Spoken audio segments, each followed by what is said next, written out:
extreme, that's one thing, but they know it's going to go to the Senate and absolutely die. So how much more political capital do you expend on having these hearings, in subpoenaing people and calling in these witnesses? Comer and others on the Hill think that it's worth their time and effort, but they have to know at this point it is DOA in the Senate. You're not going to get to air the same quote-unquote dirty laundry or evidence that you have on that side of the Hill. So if you're going to do it on the House side, you've got to have impact there or it goes nowhere. Right. Shannon, the Supreme Court heard a case this week about how some January 6th Capitol riot cases are being prosecuted. We did a preview explaining the case earlier this week. I wanted to get your thoughts on it now after the fact. What are the arguments briefly? Do you see the case leaning one way or the other? So this obstruction charge has been used with hundreds of J6 defendants, but it's also part of the case against President Trump. So while he's not directly involved in the case they heard Tuesday, the implications are big for his case. So there is skepticism, it seems, among many of the justices that the way the DOJ has tried to use this obstruction charge, which many people will argue it was in response to Enron, it was about destruction of documents, that kind of thing. The way that it's been applied to these J6 cases, definitely skepticism among many Supreme Court justices this week. Now, if they toss it and say DOJ stretched this thing too far, you can't use it against the J6 defendants, that will include President Trump because it's part of the case that Special Counsel Jack Smith has against him. So the Trump team is anxiously awaiting this. They feel optimistic after the arguments on Tuesday, but now it's hurry up and wait for the court and see what they decide to do. Yeah. There's another House hearing this week about anti-Semitism on campus, more protests on campus at Columbia University in New York, for example, this week against Israel's war in Gaza, against Hamas. Do you see that having any effect on policy or military aid to Israel? Well, listen, there is definitely a growing divide, I think, on Capitol Hill that's become very public. You've got a number of Democrats saying they don't want any more aid going to Israel without serious conditions. You've got, Bernie Sanders who's been saying not another nickel if Israel continues to proceed on the path that it's on now. I think he's in the minority, but you do have more folks stepping up to say there's more nuance to this conversation and we need to be using our foreign aid to influence Israel in ways that make a real difference. These continued, conversations at these universities and hearing from students and people who feel afraid and people who feel that free speech, trying to balance that. Of course, people can speak out against wars and administrations and all kinds of things. But if people feel like there's actually a threat to them, that's obviously a different situation. So I think we're going to continue to hear from this on campuses where it seems to be the most pronounced. But whether that bleeds into what happens on Capitol Hill, I don't know. But there's definitely that growing Dem voice that says we have real concerns about this aid, how it's being used. You heard Speaker Johnson say this week he wants this package to go together out of the House because he worries that a standalone measure on Israel couldn't pass the Senate right now because of some of those positions. Tomorrow's 25 years since the shooting at Columbine High School. My strongest memory of it, just for example, when I think of that, I think of the video of the kids climbing out of the windows and just the horror of it all. I wonder if your memories are similar. And since there's no real movement on gun control, or I'm not sure there's been much movement about doing anything about why kids kill kids at all. We talked about video games then. That seems awfully quaint now. Yeah, I was a lawyer then when this happened. I was a young lawyer, and I remember being driving in my car and hearing about it. And as I got, to where I was going, the story just kept getting worse and worse. Then you start to see the video, and you're just sick. Absolutely devastated for these families, for these kids. And you hear from some of these survivors now, 25 years later, saying, I don't feel like it's any different. I don't feel like, the real underlying problems have been addressed in a way that I feel safe for my kids because there have been so many horrific mass shootings since then. And you think about Uvalde. Vice President was out this week talking about gun control measures. And opponents of that will say we have plenty of laws on the books that are not being enforced. Let's clean those up. Let's get that done. You also have the Crumley case where two parents are going to jail because of their son, his access to a gun, the accusation that they completely failed to help him when there were clear signs of mental distress. He carries out a fatal school shooting. They're going to jail. That's a precedent that, people across the spectrum seem a little bit wary of because they worry about how that plays out in other future cases. But it seems like, prosecutors are trying to do something that gets to the core of the problem. And if you have a child who appears to be troubled, you don't get them help and instead are buying them guns, that's a real question that parents and guardians and people are going to have to consider. But to hear from these Columbine survivors 25 years later that they don't feel any safer, clearly that conversation is far from over. Yeah, I wonder if this Crumbley case, like you said, will be a precedent. I wonder, it'd be interesting to look back at the school shootings, including Columbine and since, of how that standard might have been applied had it been sort of in the ether at the time. Yeah, because you think about Sandy Hook, and there was so much made of that shooter seemed very troubled too, and yet his mother had guns, and they would shoot guns together, and he had access to guns. That I think, when you look to the Crumbley case and how prosecutors decided to go that next step and say, okay, we're not just going to wring our hands over what happened here. I mean, clearly in the Sandy Hook case, the mother was a victim as well. So there was no possibility of prosecution there, but looking forward at Crumbley, it's going to be very interesting to see. We've got the other case where a young man shot a teacher who survived at school, but now there are people who are being held criminally responsible, or at least charged, and principals and other people who had information about that child and potentially about the gun, the mother as well. It seems like prosecutors are starting to say, listen, we're going to hold adults and guardians and people in positions of power who have warnings of some kind responsible for doing what they can to make sure something doesn't happen. So, I think it's a new era of jurisprudence. We're going to have to see how it gets applied. Shannon, finally, I know you're not the biggest sports fan, but Caitlin Clark, Caitlin Clark, arguably the best women's college basketball player of all time, one of the best college basketball players of all time, period. She kind of, with sports stories, I kind of do a mom test. Like, would my mom care about this? And I think Caitlin Clark certainly applies. President Biden felt the need to weigh in on her situation. She's been drafted by the WNBA, the number one pick, as everyone predicted. Now she's going to make much, much, much less money than the top picks make in the NBA. Of course, it's not apples and oranges in terms of the gender wage disparity gap, but it is forcing a bit of a conversation. It is. And what I love about her is that she is such a positive role model. People are looking at her, all kinds of kids and athletes and non-athletes, but little girls especially who are interested in sports can look to her and say, like, oh my goodness, look at her shattering all these records. What is a positive role model?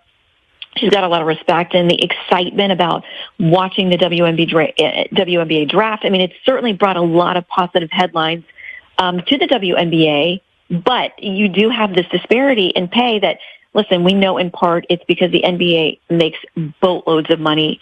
The merchandising, all of that stuff, the TV rights, it's just a different financial situation. For her, obviously, because she's a superstar, she'll be able to monetize sponsorships and all kinds of other things. And there's additional money she will make as part of the team and as part of the league. But yeah, there's a huge gap there. So then the conversation becomes, what is that about? Is it simply because the NBA just has basically a money printing enterprise because of the worldwide fascination and money spending on the merchandise and everything else? And will the WNBA get there at some point? It's certainly grown. The opportunities have grown.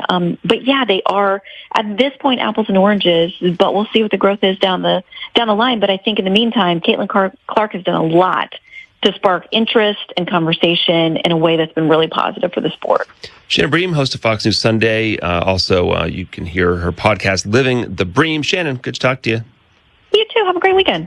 Hi, this is Dave Anthony. Saturday marks 25 years since the Columbine school massacre. We talked to a survivor, Craig Scott, who lost his sister but saved some classmates that day. We invite you to listen to the whole interview in our Rundown Extra, Saturday at foxnewspodcast.com. This is News Talk STL on 1019, 94.1 and newstalkstl.com.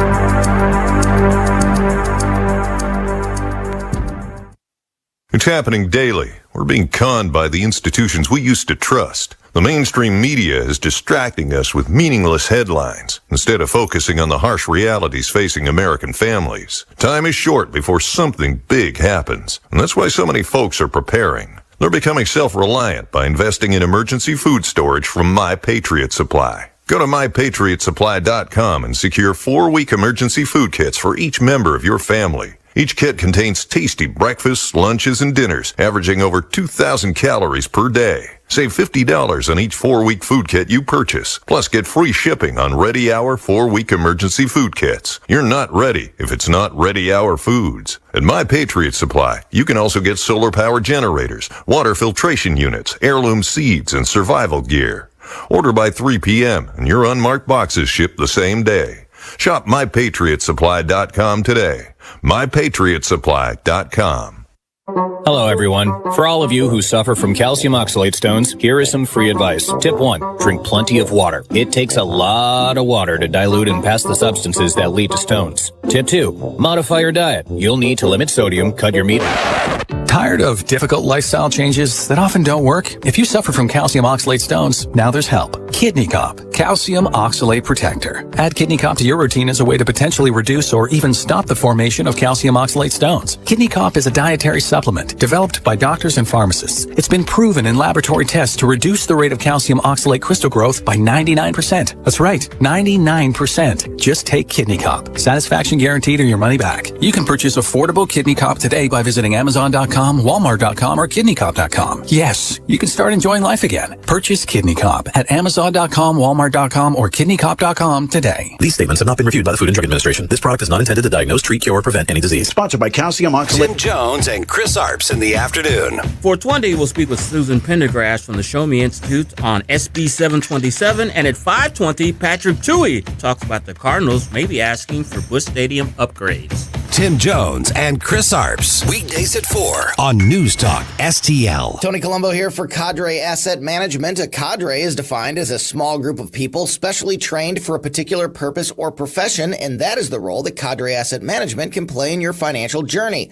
Learn more about how they can help secure your financial future by following Cadre Asset Management on Facebook, or just go to cadreassetmgmt.com. Cadre Asset Management is a Missouri-based independent advisory firm licensed under and Securities and Investment Advisory Services offered through Founders Financial Securities, LLC, a registered investment advisor, member FINRA SIPC. We've been here 30 years, 30 Christmases in this house, and we have the traditions that most families have. That's Terry talking about her experience with Rhino Shield ceramic coating. We did Rhino Shield 14 years ago, and the house still looks the same as the first day. Rhino Shield really worked with me to help me get just the right nice soft yellow, and it's 14 years later, and it's the same color. The main reason Terry called Rhino Shield is because it's backed by its 25-year transferable warranty. It just sounded wonderful that we could have the house coated with Rhino Shield and not have to worry about it again for 25 years. Take it from Terry. Give Rhino Shield a call now for a free evaluation. 877-25-RHINO.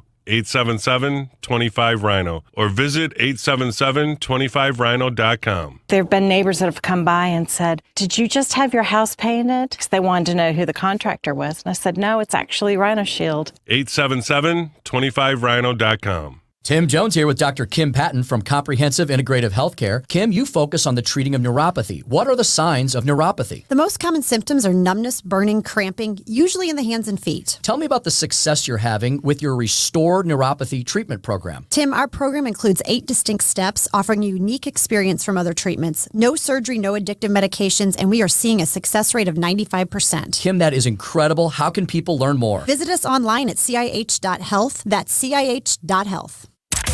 It's a pretty simple concept. It is clear to me. Let me make this clear.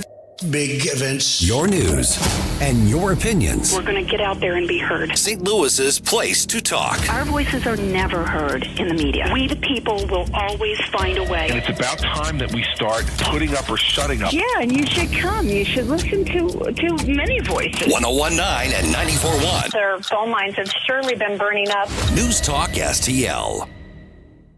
Wildest ride you'll ever witness. It's all of the above, and it's about to go down. Yeah! Let's go! Woo! The NASCAR Cup Series from Talladega. Coverage begins Sunday at 2 Eastern on Fox.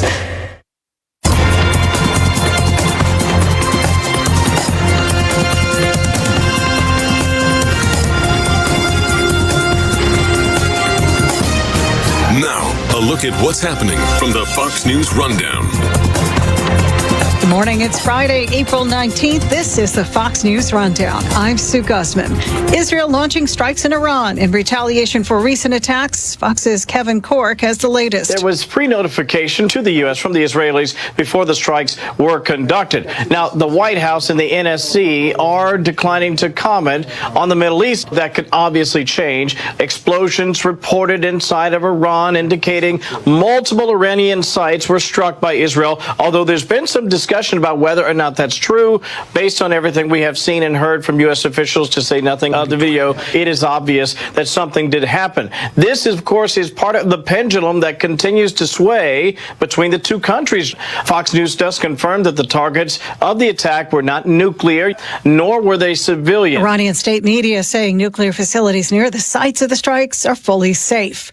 Congress is moving it forward on a foreign aid plan. Details from Fox's Ryan Schmelz on Capitol Hill. A series of Ukraine, Israel, and Taiwan aid bills could be voted on separately by this weekend. That would total $95 billion if all are passed, with some Republicans pushing to kill a procedural vote known as the rule to keep it from even making it to the floor.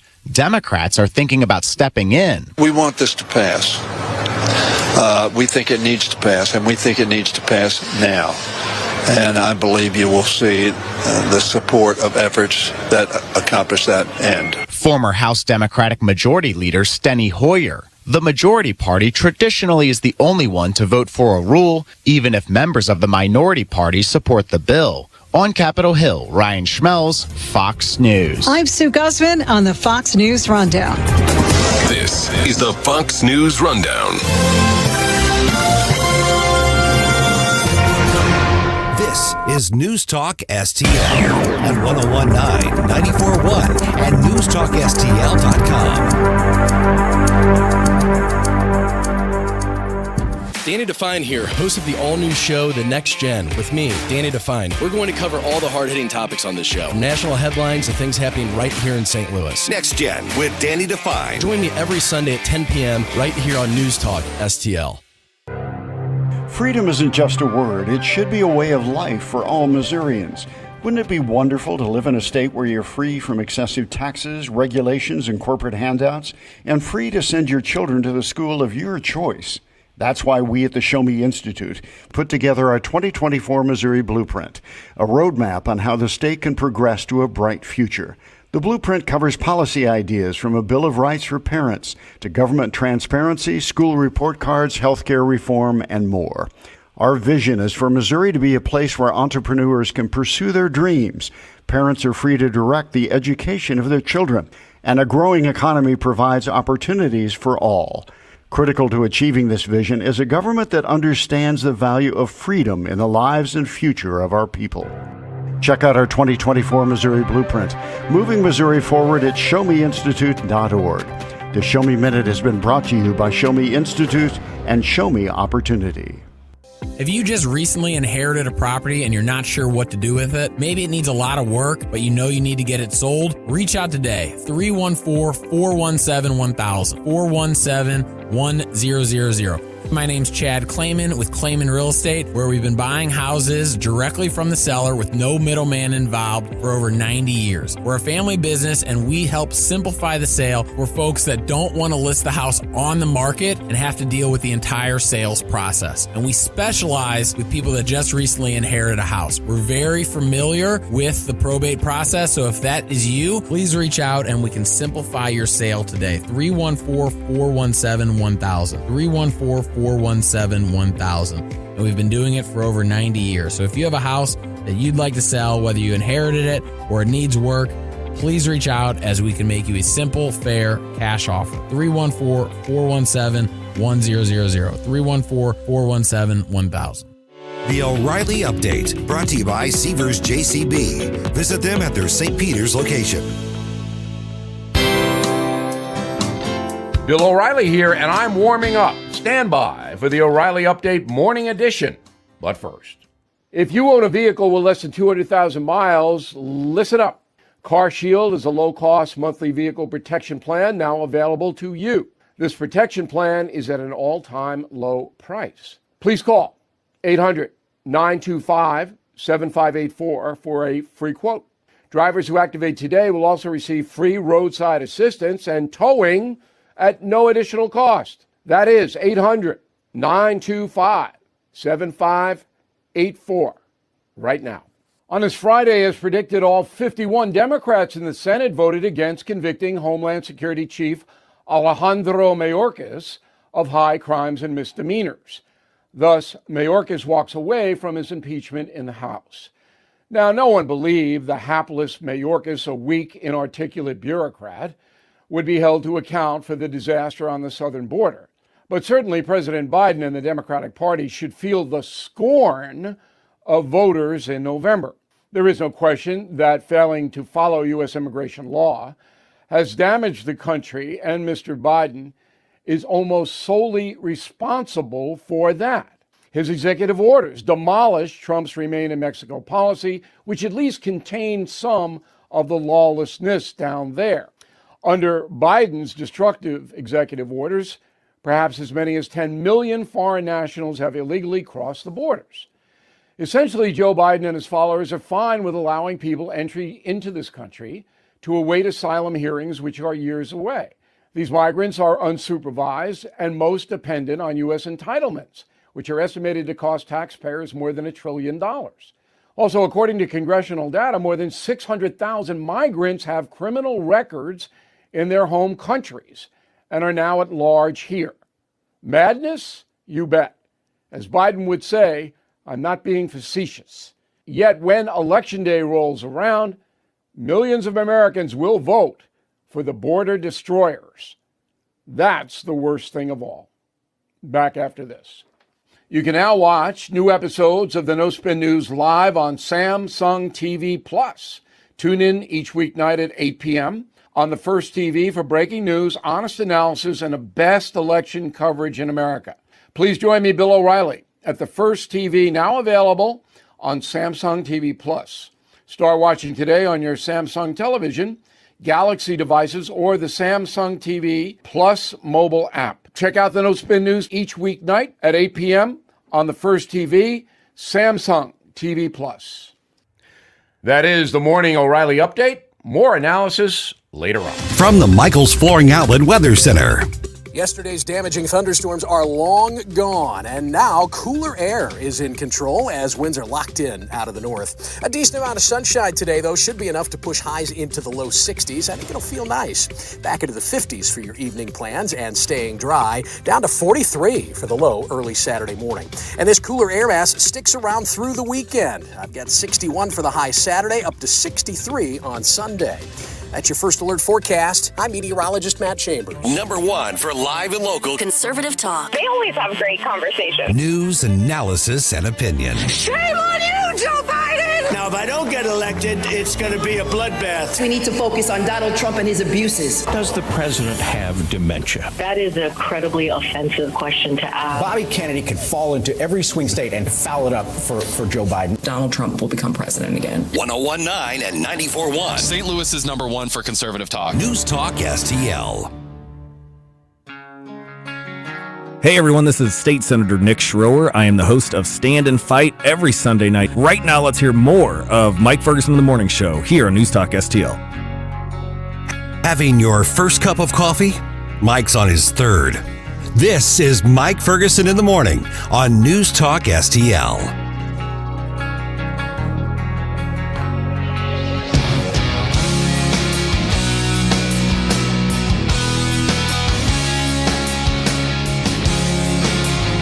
We talked about the rumors that are now going around St. Louis on yesterday's program. The Cardinals are maybe, according to published reports, going to be asking for a lot of money to help spruce up Busch Stadium. Should they get it? Okay, we talked about kind of the conceptual, moral part of it, and most people said, absolutely not. You're a professional sports team. You're worth $1 billion plus. Hey, you build your own stadium, or you should fix your own stadium and then sell us the product in the end. But the argument that's being made all over the country is that, listen, if it's not there, if we don't pay for those stadiums, then it's going to devastate the downtown economy, so it's worth the public-private partnership. Is that something we really ought to consider? Well, I'm not sold on it, but at 7:05, we got our friends from the Show Me Institute going to break down the realities of the stadium public funding situations. That's going to be an interesting conversation. Hey, good morning. Happy Friday to you. Thanks for making News Talk STL part of this day. Your colleges and universities, you're either paying for some of them, or you're an alumni, or you know somebody who's going, maybe your kid. Well, we're finding out now that not only is the DEI sort of indoctrination, it's not just part of the cultures and the posters. There are a lot of colleges now requiring students to go through the classes to be taught that worldview. Cherise Trump from Speech First joined us on Thursday's program and gave us the details of a survey of a study that they just completed. Here's what she had to say. You all have a new report that's out. So, Cherise, I'm good to chat with you again. You've got a new report out, and you're looking at not just the DEI like policies of the colleges and the universities. We're talking about baking this into the actual curriculum. And there are schools that are, as I understand it, requiring students to take these indoctrination classes as a condition of graduating. I mean, am I overselling this? No, you're exactly right. So we know that there's already a lot of self-censorship and coercion happening on campus, especially with regards to DEI, as you said. But we always thought it was especially limited, in the freshman orientations or having these training modules that they had to go through. And we knew it because we put a report out a couple of years ago looking closely at freshman orientation programs and how much they focused on DEI over free speech and viewpoint diversity. And we found that, of course, as you would expect, it's exorbitantly large amount of DEI materials versus free speech and viewpoint diversity. However, we started hearing from students that it went even further than that they were actually being required to take full semester, full credit courses that were themed on DEI in order to graduate, to satisfy their gen ed requirements. And this is, we were just specifically looking at gen ed requirements for every undergraduate student. So this isn't in specific schools, but we also have heard that it's, pretty prevalent there as well in specific schools like and whatnot. But we found that 67% of the 248 colleges and universities we looked at, 67% require students to take a DEI-themed course in order to satisfy gen ed requirements. And of those, 59% are public universities. So we were a little surprised at the number and that we wanted to expose this and let the public know, hey guys, it's not just an online training module they have to take. They actually have to take full courses that, taxpayers are funding. These are 1 to 3 credits, sometimes 4 credits, sometimes multiple courses, that they have to take. That's thousands and thousands of dollars they're spending to take these DEI courses. Good morning, Cherise. Gabe Pfeiffer here. So, obviously, critics are going to say, well, what do you even define as a DEI course, or what actually qualifies as? So, what are the types of courses that we're talking about? Yeah, as opposed to like a comparative cultural or comparative religion or something like that. Yeah. Right, exactly. Yeah, we were really specific in our methodology to make sure that we weren't being unfair to the universities, and we specifically looked at language that we know is associated with diversity, equity, and inclusion. That includes social justice, activism, race, racism, anti-racism, systemic racism, all of the typical terms that you would think: privilege, Marxism, sex, sexuality, gender orientation. And the courses, we found quite a few courses. I mean, look, universities aren't shy about this. They're quite proud of it oftentimes because they believe that this is what the people want, and they see this as a success story to have students being forced to take these classes. For some of the examples that you're asking for, Pomona College, there's a course that satisfies their DEI requirement called Queering Childhood. And that's how they take the concept of the child and how they talk about how it's used in politics and law in order to justify cultural investments in reproductive neuronormativity. I know it's a lot of DEI jargon there, but that's kind of how they talk about it. So they teach queer theory and gender studies in the Queering Childhood class. You have Boston University, they have a social and racial justice advocacy class that satisfies the gen ed requirement. That class specifically mandates participation in social justice rallies and protests. You have Princeton University has a body, culture, and power course. It teaches that white individuals are imbued with inherent biases, contributing to pervasive racial inequalities. So again, they have all the descriptions on their websites of these classes. They're not hiding it very well because, again, they're not they don't see it as a bad thing. They want students to have to take these coercive indoctrination courses because they see them as the future of their core political movement. Okay, so a couple of things here. I know Stella's got a question here. So the Pomona College class, the queering of that sounds like a very complex academic way of saying grooming children is what that sounds like. Okay. 100%. Yeah. And so then the other aspect of it, what you're talking about, so as opposed to a course that says we're going to cover this ground and you can defend your position, it sounds like the purpose of the course is a specific desired ideological outcome. You pass the course by either acknowledging or adapting to what we want you to think. Is that a fair way to say that that's how these classes are being applied? In fact, one of the ways we were able to determine that they were DEI courses was because we looked at the specific learning outcomes, not only for the courses, but for the requirement, the gen ed requirement itself. So often universities will list what themes are involved in the gen ed requirements, and they specifically list that oftentimes language like understanding implicit bias, understanding your diversity and equity and inclusion initiatives, and intersectionality. And they use this language in the learning outcomes themselves. So that means that is the goal of the course. Good morning, Cherise. Stal Ponticus here. So I understand the 59% of public universities having this course be a part of the graduation requirements. And I can sort of see 41% of the private, although that kind of bothers me. I'm guessing it bothers you. Did you even narrow it down further to include Christian universities in specific? We didn't specifically look at that. That's actually an excellent question. We did, however, have list an appendix in the back of our report that links to every single page website that has the specific gen ed requirement for the universities.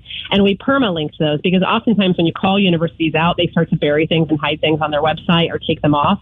So we perma-link them in time so that you can actually always click into them. So if there is a Christian university listed on there, you can take a look. Now, we didn't just look at, major universities. We also looked at small liberal arts schools. So there is a possibility some Christian schools did pop up on there.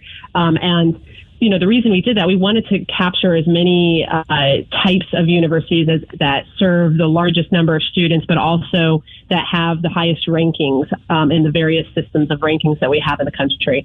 So that was kind of our goal when we were looking at which universities to select. Okay, when you look at this, we're visiting with Cherise Trump from Speech First, and we'll give out the information where you can find this for yourself here in just a minute. It's one thing to have the electives out there. There were a lot of nonsensical, electives that I saw in the course catalog when I was in college about 1 million years ago. But just to reiterate here, we're talking about things at some of these colleges that are mandatory. You must pass one of these in order to either advance or to eventually get your degree. So we really are talking about a track that requires the indoctrination.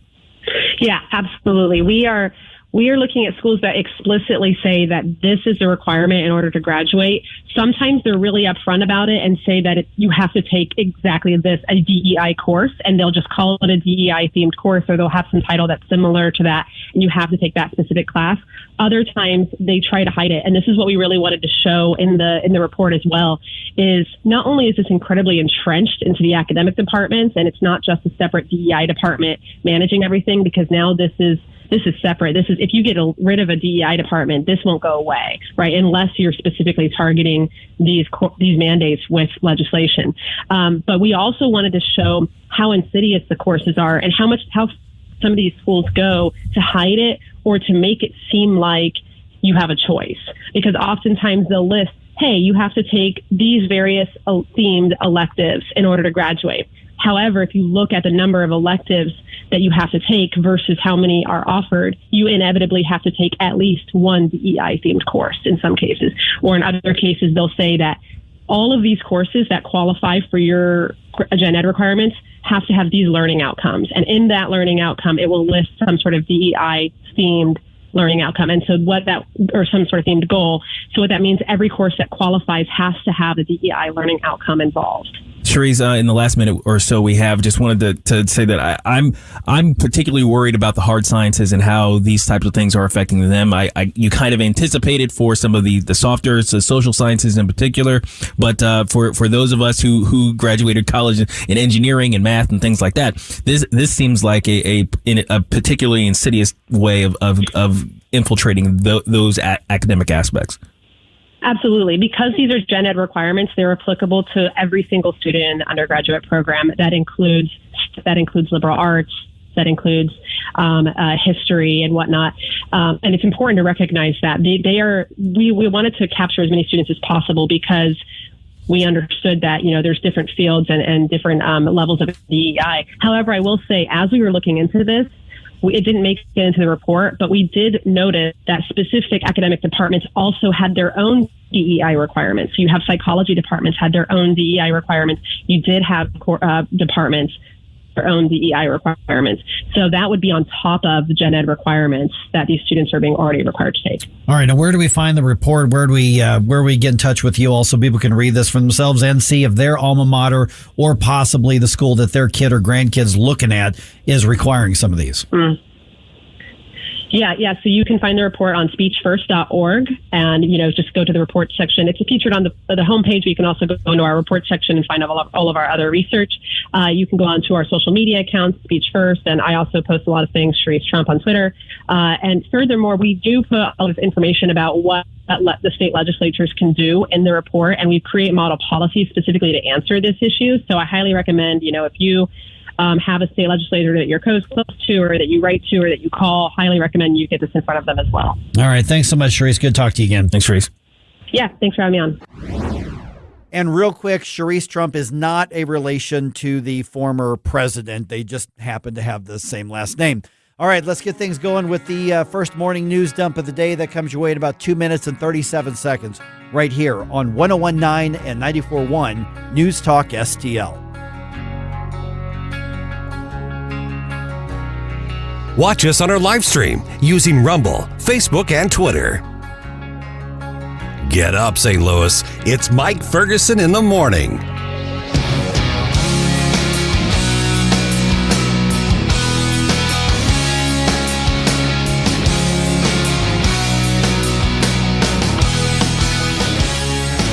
Number one for live and local conservative talk. We need accurate information on this election. 101.9 and 94.1. I follow the news pretty much throughout the day. St. Louis is number one for conservative talk. News Talk STL. Attention farmers. Is your material handling equipment coming up short in your operation? A JCB TM Series telescopic wheel loader from Sievers JCB can take your productivity to new heights. Bucket capacities range from 1 yard to 4 yards and lift heights up to 18 feet.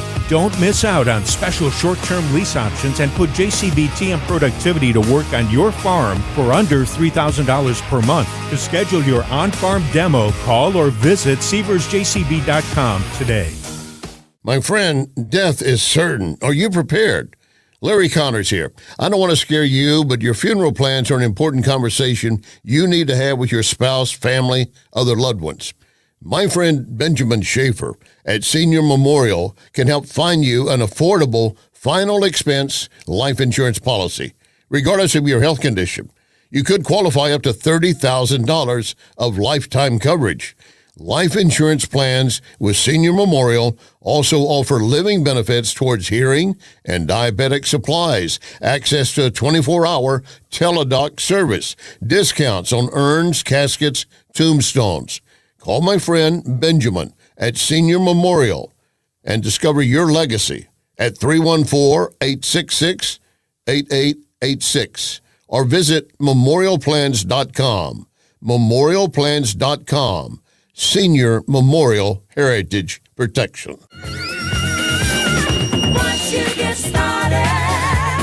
Hi, this is Ron Clutho. Join me for Groovy Grooves every Saturday to hear songs like this and memories that will take you back to a groovier place and time. Be sure to check out the playlist at newstalkstl.com for more Groovy Grooves.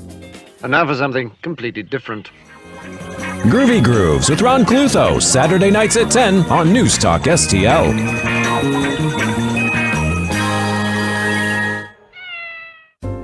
Jewels on Hampton and St. Louis Hills is paying some of the highest prices on gold, silver, diamonds, semi-precious colored stones, coins, flatware, and fine watches on site. Jewels on Hampton is a premier jeweler featuring Alvanza's jewel art designs with an exquisite selection of diamonds, semi-precious stone jewelry, and vintage watches. Their expert design team can restyle your jewelry to today's contemporary style. They also do jewelry and watch repair. Need extra cash? Jewels on Hampton is paying some of the highest prices on gold, silver, diamonds, semi-precious colored stones, coins, flatware, and fine watches. Bring in your collectibles and clocks and sports memorabilia and figurines too. Jewels on Hampton, 4506 Hampton, just 3 blocks south of Chippewa, and jewelsonhampton.com. Call them at 314-752-5000, 314-752-5000, and jewelsonhampton.com. Jewels on Hampton.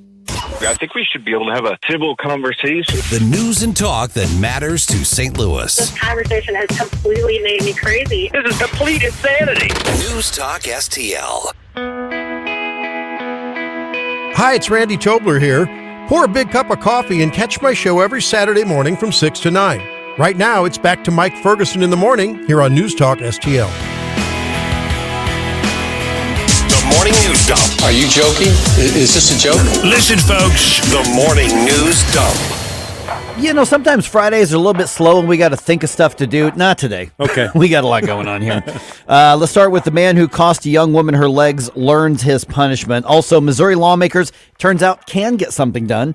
A little more school choices probably happening in the state. And both baseball and football return to St. Louis this weekend. It is 5:52 right now. Got Stell here. My name's Mike. Daniel Riley learns his fate, and it's almost 2 decades behind bars.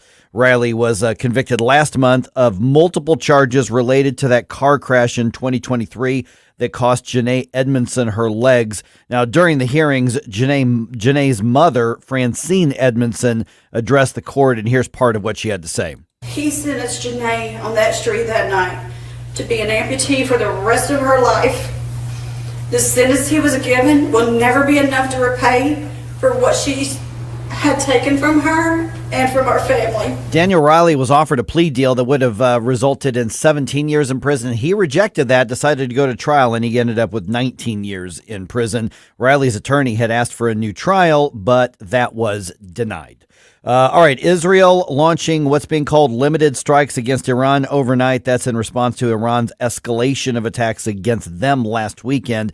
And at this point, it's not clear what was damaged or how bad things were damaged or if there are any casualties. So far, I've not heard any reports of casualties. It looks like these were pretty surgical strikes in nature, but we're going to get more information throughout the morning here. Okay, now speaking of the Israel and Hamas war, New York Police Department, New York City Police Department arresting over 100 college students, most of them from Columbia University, after they decided to hold a bunch of pro-Palestine, pro-Hamas sit-ins and protests. Basically, they did the CHOP or the Chaz technique of just deciding they were going to set up an encampment. Florida Senator Rick Scott was on Fox Business's The Big Money Show, and he took some aim at the students and talking about a new bill that he's introduced in Congress. I have a bill that says that you want to continue to allow anti-Semitism to grow on your campus. You want to continue to let Jewish students be worried about their safety. You are not going to get any federal funding. We've got to do everything we can to help our Jewish community. We've got to do everything we can to help Israel right now. And, of course, that's after Columbia University President Namat Shafik had to testify on college anti-Semitism on Capitol Hill a couple of months back. The university president maintaining that anti-Semitic rhetoric is against Columbia's code of conduct, which didn't stop anything yesterday. But many Columbia students, they say they're being targets of harassment and online doxing in retaliation for their pro-Palestine views. Aw. Poor babies. All right. Okay, school choice expansion headed to the governor's desk. With the bare minimum number of votes needed in the Republican supermajority House, the Missouri House passes the plan to expand the tax credit scholarships and allow charter schools in Boone County, because right now they're only allowed in St. Louis and Kansas City. The bill also increases funding for public schools. That was a compromise with Democrats who mostly voted against the bill anyway. Of course. Yeah. So I'm like, why make a deal with people who are going to vote against it no matter what? Exactly. Oh, geez. All right. Congressman James Comer saying Wednesday the criminal referrals from the investigation into President Biden could come within weeks, even as he cautioned impeachment is still on the table. Congressman Ben Klein, he's a representative out of Virginia and a Republican, was on Fox Business's The Evening Edit talking about the timeline into the criminal investigation. The White House has delayed and ignored our requests for documents for so long, it's pushed it into the middle of election season, which is not what we wanted. So we are going to move as quickly as possible to resolve these matters and present the facts to the American people. I don't think any Republicans are actually upset that this is getting pushed back into election season. So I think they've got a valid investigation mode. They say, we didn't want this in the election season. Yeah, you did. Mm-hmm. That's not hurting you. Don't do that. Okay, the Cardinals start a home series against the Brewers in a division matchup tonight. Kyle Gibson, he will be on the mound for the Redbirds. That is a 7:15 first pitch. Cards are hoping to get back to 500 with the win tonight. They are 9-10 right now. And the Battlehawks have the UFL's early game this weekend. They host the Memphis Showboats at the Dome. That is an 11:30 a.m. kickoff. The game's on ABC, but of course the Battlehawks are hoping for another record attendance at the game. Battlehawks are tied for first in the XFL conference with a 2-1 record. The Pontoons are 1-2 on the season.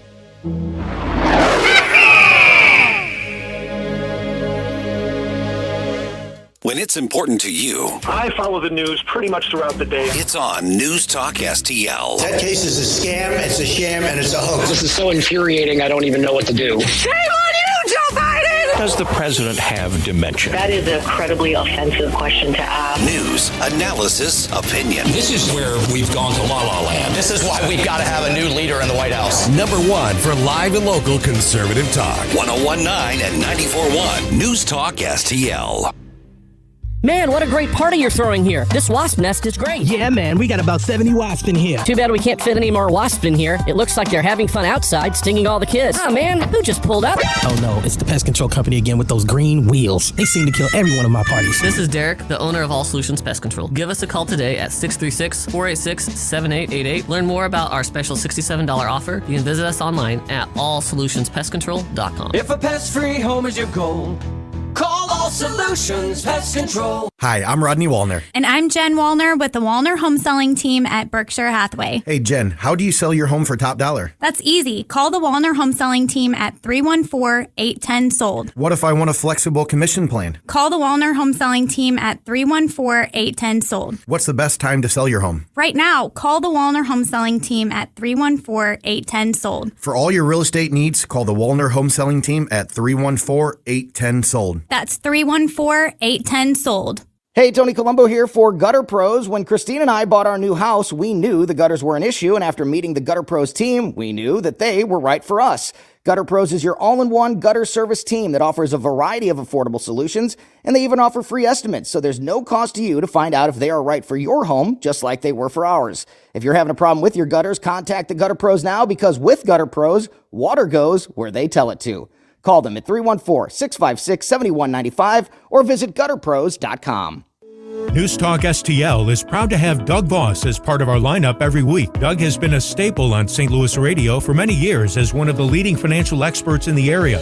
You can hear Doug and Safe Money Radio 3 times every weekend on News Talk STL. And in case you miss anything, you can check it all out at DougVossSafeMoneyRadio.com. What else do our listeners need to know, Doug? Simply put, I focus on helping pre-retirees and retirees build, preserve, and protect retirement assets, and I've been helping my clients solve their insurance and financial needs for the past 33 years. I also strive to educate my clients on how to prepare for retirement, minimize the impact of market volatility on their assets, and deal with the challenges of increased longevity. Call me today at 844-676-SAFE. That's 844-676-7233.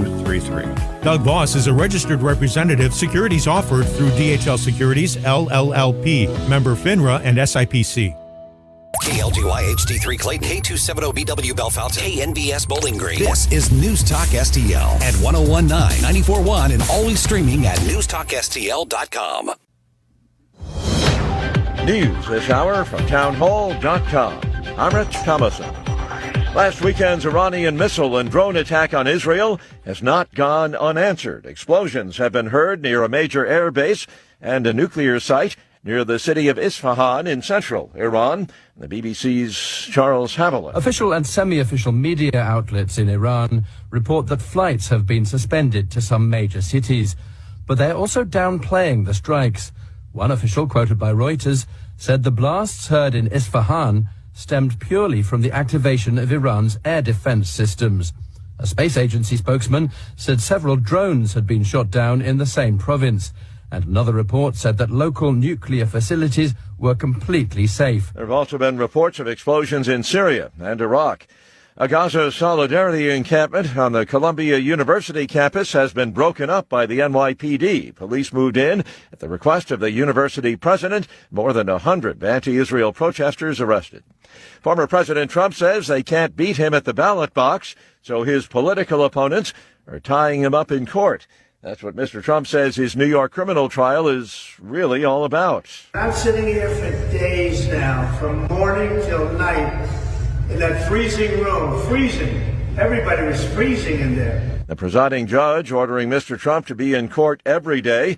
The former president says the trial is a scam presided over by a Trump-hating judge. 12 jurors have been selected to hear the case. 5 more alternates are needed. Looking to throttle new domestic oil and gas exploration, the Biden administration has finalized rules restricting new oil and gas leasing and development in portions of a federal petroleum reserve in Alaska.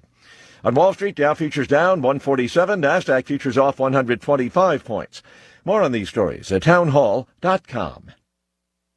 Relief Factor, pain relief that's natural, pain relief that works, and pain relief that attacks the source of the pain.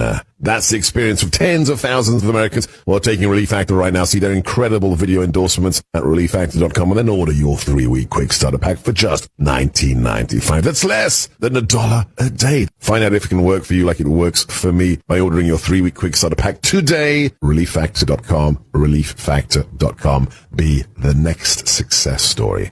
Are you over 30 and putting off life insurance? It's time to get a quick quote from Ethos. A better, easier way to get term life insurance. All online with no medical exam. Answer a few health questions and you could be approved for up to $2 million. Isn't it worth 10 minutes to help protect your family's financial security? Ethos. Up to $2 million in coverage with no medical exam. Some policies as low as $1 a day. Answer a few health questions and get your free quote at checkethos.com. That's checkethos. From the Michaels Flooring Outlet Weather Center. Yesterday's damaging thunderstorms are long gone, and now cooler air is in control as winds are locked in out of the north. A decent amount of sunshine today, though, should be enough to push highs into the low 60s. I think it'll feel nice. Back into the 50s for your evening plans and staying dry, down to 43 for the low early Saturday morning. And this cooler air mass sticks around through the weekend. I've got 61 for the high Saturday, up to 63 on Sunday. That's your First Alert forecast. I'm meteorologist Matt Chambers. This hour of News Talk STL brought to you by Chris Cooper and Serenity Wealth Management. Discover little-known strategies that could be the difference between choosing the care you deserve or having someone else decide it for you. Get a free copy of Chris's book at serenityltc.com. Hey, it's Tony Colombo with a great offer from the cleaning pros at Zero Res. So many of us are suffering from allergies right now. It's time to get your home clean and healthy, and Zero Res is here to help. Book a cleaning in April and mention the Colombo special, and you'll get 3 rooms of carpet cleaned starting at just $129, plus you can take $50 off your air duct cleaning. Get the jump on spring cleaning now. Just mention the Colombo special when you call 314-474-2020 or book online at ZeroResSTL.com. Now you can fly anywhere in the world and pay discount prices on your airline tickets. Book a flight today to London, Paris, Madrid, or anywhere else you want to go. And pay a lot less guaranteed. Call the International Travel Department right now at Low Cost Airlines. 800-515-2397. 800-515-2397. That's 800-515-2397. So many ways to listen to News Talk STL. Enable our Alexa skill. Hello. Hey, Alexa. Yes, I'm listening. Play News Talk STL. Welcome to News Talk STL, conservative talk radio for St. Louis. Mike Ferguson. Are you pretending to be crazy? Wow, you're really pumped about this. Gabe Pfeiffer. Can't you hear the alarm? Get up, St. Louis. The best answer to the toxicity of the left is the truth. Mike Ferguson in the morning on News Talk STL. Get up, this is your cousin God. It's Friday!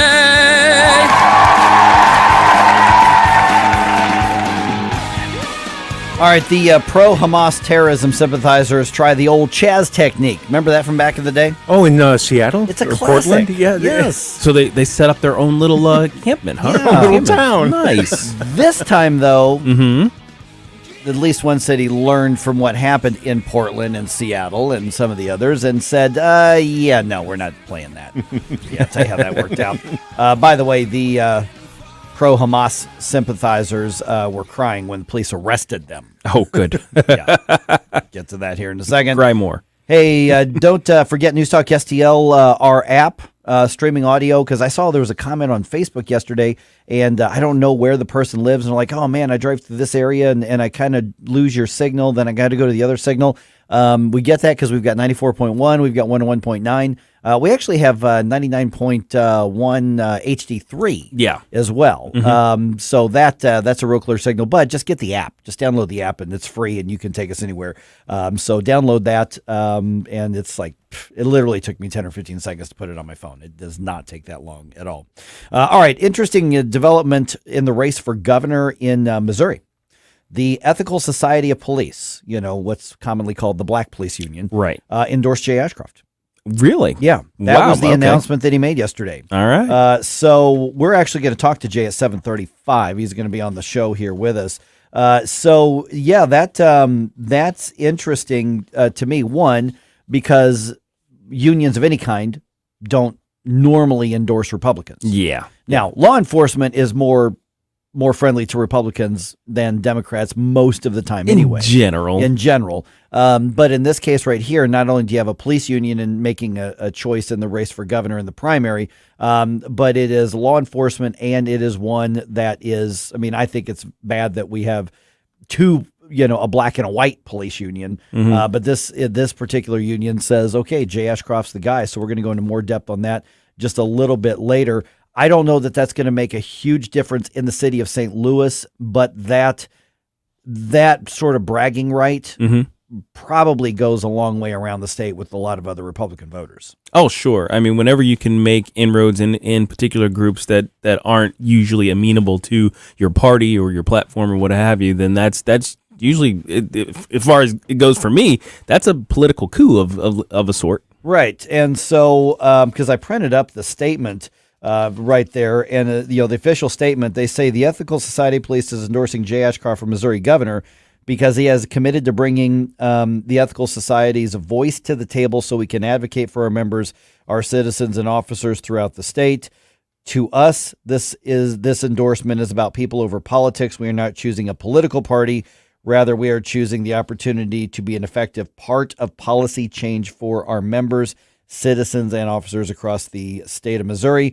We will never agree on every issue with any candidate or elected officials, but we agree with Jay Ashcroft on the urgency of police reform and the cost of inaction to the real people who are impacted every day. Okay. So that's, I think a very reasonably written statement. Hey, we know we're not going to agree on everything, but, we like that. It's interesting because when it comes to police unions, is there any point in Democrats even trying to get a police union endorsement at this point? At this point, I wouldn't think so. Right. Given how hostile and how openly destructive their policies have been to police officers, yeah, I wouldn't do it. Right. So yeah, that's where that is. 7:35. Jay Ashcroft going to be here with us on the program. Okay, Columbia University. They had a big protest sit-in. Basically, students decided they were going to set up an encampment. Okay, kind of like the old Chop and Chaz style. You remember from the good old days back then? Police have arrested over 100 of them. I wonder if they opened up a bodega or anything. Yeah, like really. That. Just so they could rob it. Yeah, exactly. It's New York after all. Yeah. And so here's the thing. Among them, by the way, was Ilhan Omar's daughter. Really? Well. And over the university says that everybody who was arrested and involved with this has been suspended from Columbia University. Their IDs have been disabled and everything already. Now, here's what's interesting is because Columbia has coddled anti-Semitism. Yeah, for a while. On their campus. The president of Columbia was one of those that was called to testify before Congress and ended up looking like a complete jerk. Famously. Yeah. And so, according to USA Today, police officers forcibly moved students out of tents at the center of Columbia's campus in Manhattan. The president, Minosh Shafiq, told police the encampment began early Wednesday morning with over 100 people occupying the south lawn of the campus. The mayor, Eric Adams, confirms the police department made about 108 arrests. Now, most of them have been released already. And when they walked out, they were like celebrating them as some kind of heroes, you know. So there are some reports up to 120 students were arrested on this as well. Of course, the ACLU is mad at the police department for doing this. But listen, this is Columbia University's campus. They can do what they want. Yep. And they decided they did not want the tent encampment because it wasn't like they were there with their signs and they were going to make their statement and leave. They were deciding they were going to do this stupid Occupy thing. And, remember that was all the rage about 10 years ago because it was Occupy Wall Street. And yeah. People were occupying City Hall. And, right now, there's still an Occupy City Hall thing happening and saying, oh, wait a minute, those are just homeless people. No. Just wait a second. But online, you also have Occupy Democrats online. Right. Yeah. So they still like the phrase. So they decided that this is the technique. They're just going to physically take over. Like, you can't do anything about it. Mm-hmm. And all these college students figured out very quickly that, yeah, you can. And here's the thing is they know that they were going to be released right away. They just know that's how this works. So they're all getting cheers from their friends, but then they're suspended from campus. Yeah. They're suspended from college. All of a sudden it gets real. Yeah. So how real is that going to be? I don't know. My guess is Columbia University will cave on this. They want the headlines and they want, radio shows like this and TV shows going, oh man, they really cracked down on those kids. And then as soon as we move on to the next shiny object in the news and the headlines, all right, kids, come on back to campus. That's fine. But can you imagine all the fun Eric Adams is having with this going on? And you got Sanctuary City stuff with all the illegal aliens. He's having a grand old time. Oh my goodness. Yeah. It's almost like far left leadership doesn't work. Yeah. It's kind of crazy. Yes. Wild. I know. Really strange. But here's my question though. Because at first it was CHOP, then it was Chaz in Portland, and there's another one in Seattle back, 3 years ago, 4 years ago, something like that. And that was allowed to continue. Mm-hmm. So for a while. If you're a fringe activist, you looked at that and you would think that worked.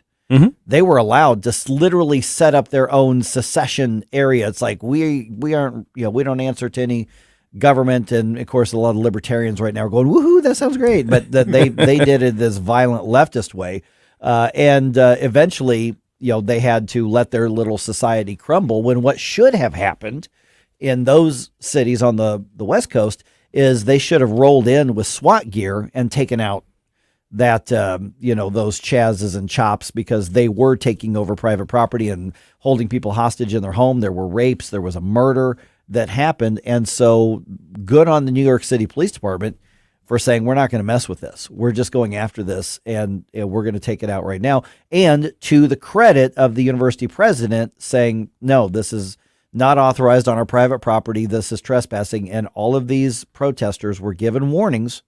Okay, you're not allowed to set up an encampment here. If they just came and did their protest march, I don't think this would have been more than a blip on the headlines, or maybe not even in the headlines. We probably would have even ignored it because it's just another bunch of stupid college kids. Right. But they decided they wanted to up the game, and at this point they lost the round.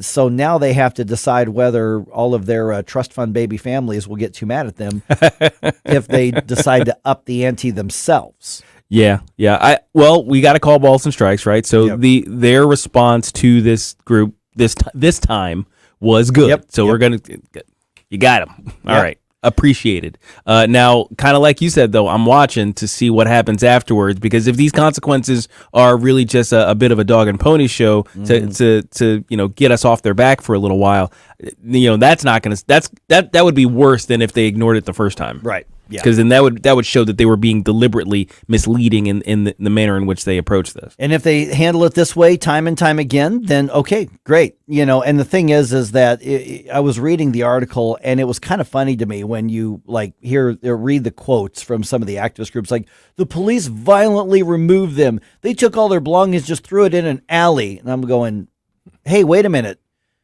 If you're protesting, if this is your cause, you're supposed to take whatever. That's part of the protest, is taking the consequences of your protest. So you just want to throw a fit, but you don't want actually any consequences for what you do. You want the world to take a knee to you, but you don't want to suffer any consequences for causing the chaos on this, especially, but then again, if you're in the mindset that says that you're going to be pro-Palestine and pro-Hamas, then there's nothing I can do for you. Yeah, there's no hope. Yeah, precisely. All right, 314-912-1019. You know what tomorrow is, right? What's that? It's 420. It's 420. What's that? No, I'm kidding. You are so dope. I burned my brains out, so I don't remember. There it is.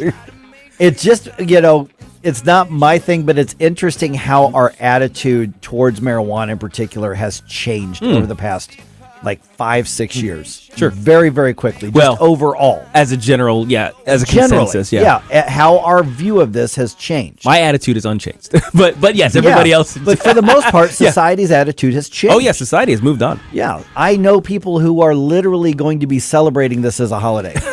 Then again, they really haven't stopped celebrating since it became legal. All right, let's talk about that around 6:20 here. 1019-94.1 News Talk STL. Watch us on our live stream using Rumble, Facebook, and Twitter. Get up. It's Mike Ferguson in the morning. Hi, Sean Long from STL Fenceworks. A new fence or deck is an investment in your home and your lifestyle. But how do you ensure that you're getting the most out of that investment? At STL Fenceworks, we know the key is satisfaction. Satisfaction means getting a fence or deck that not only meets your needs, but exceeds your expectations. Satisfaction means working with a team that cares about your project as much as you do. Satisfaction means having confidence in the quality of your new fence or deck, knowing that it was built with the best of materials and workmanship. STL Fenceworks, your satisfaction is our passion. And for me, satisfaction is knowing that providing for your family is how I provide for mine. Visit STLFenceworks.com and experience the satisfaction in making your backyard dreams into a reality. Hey, Columbo here for Intervine, a great local company that has customers all across the country due to the quality of their products. Intervine has the best flashlights, lanterns, headlamps, and even batteries, including the new Monster 2000 Lumen waterproof lantern and the Sentinel 2000 self-defense flashlight. Our home and vehicles are full of great Intervine products, and right now you can shop their website and get 25% off your entire purchase just by using my name, Tony, as your promo code. That's promo code Tony at Intervine.com. Replacing your roof is always a big deal and a big decision. That's why I want you to call my friends, the folks that we've trusted with our homestead, Eureka Contracting and Roofing. 636-938-ROOF. That's 636-938-ROOF. They are veteran-owned, over 30 years of experience in the construction and insurance industry. They'll replace 100% of your roof, siding, fascia, and gutters. They'll come to you with a personal consultation. Give them a call anytime that Mother Nature strikes you. 636-938-ROOF. Available 24/7 at eurekacontracting.com. That's eurekacontracting.com. I'm Susie Moore, and this is More to the Point. Not that they'll agree they should be bound by it, but Senate Democrats set a new precedent on Wednesday that could very well come back to bite them the next time there's a Republican in the White House.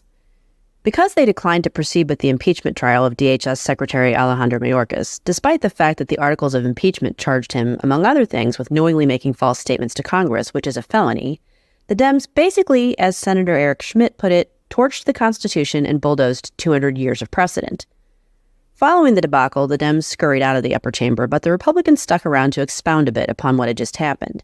And Senator John Kennedy, in the way that only he can, succinctly summed it up.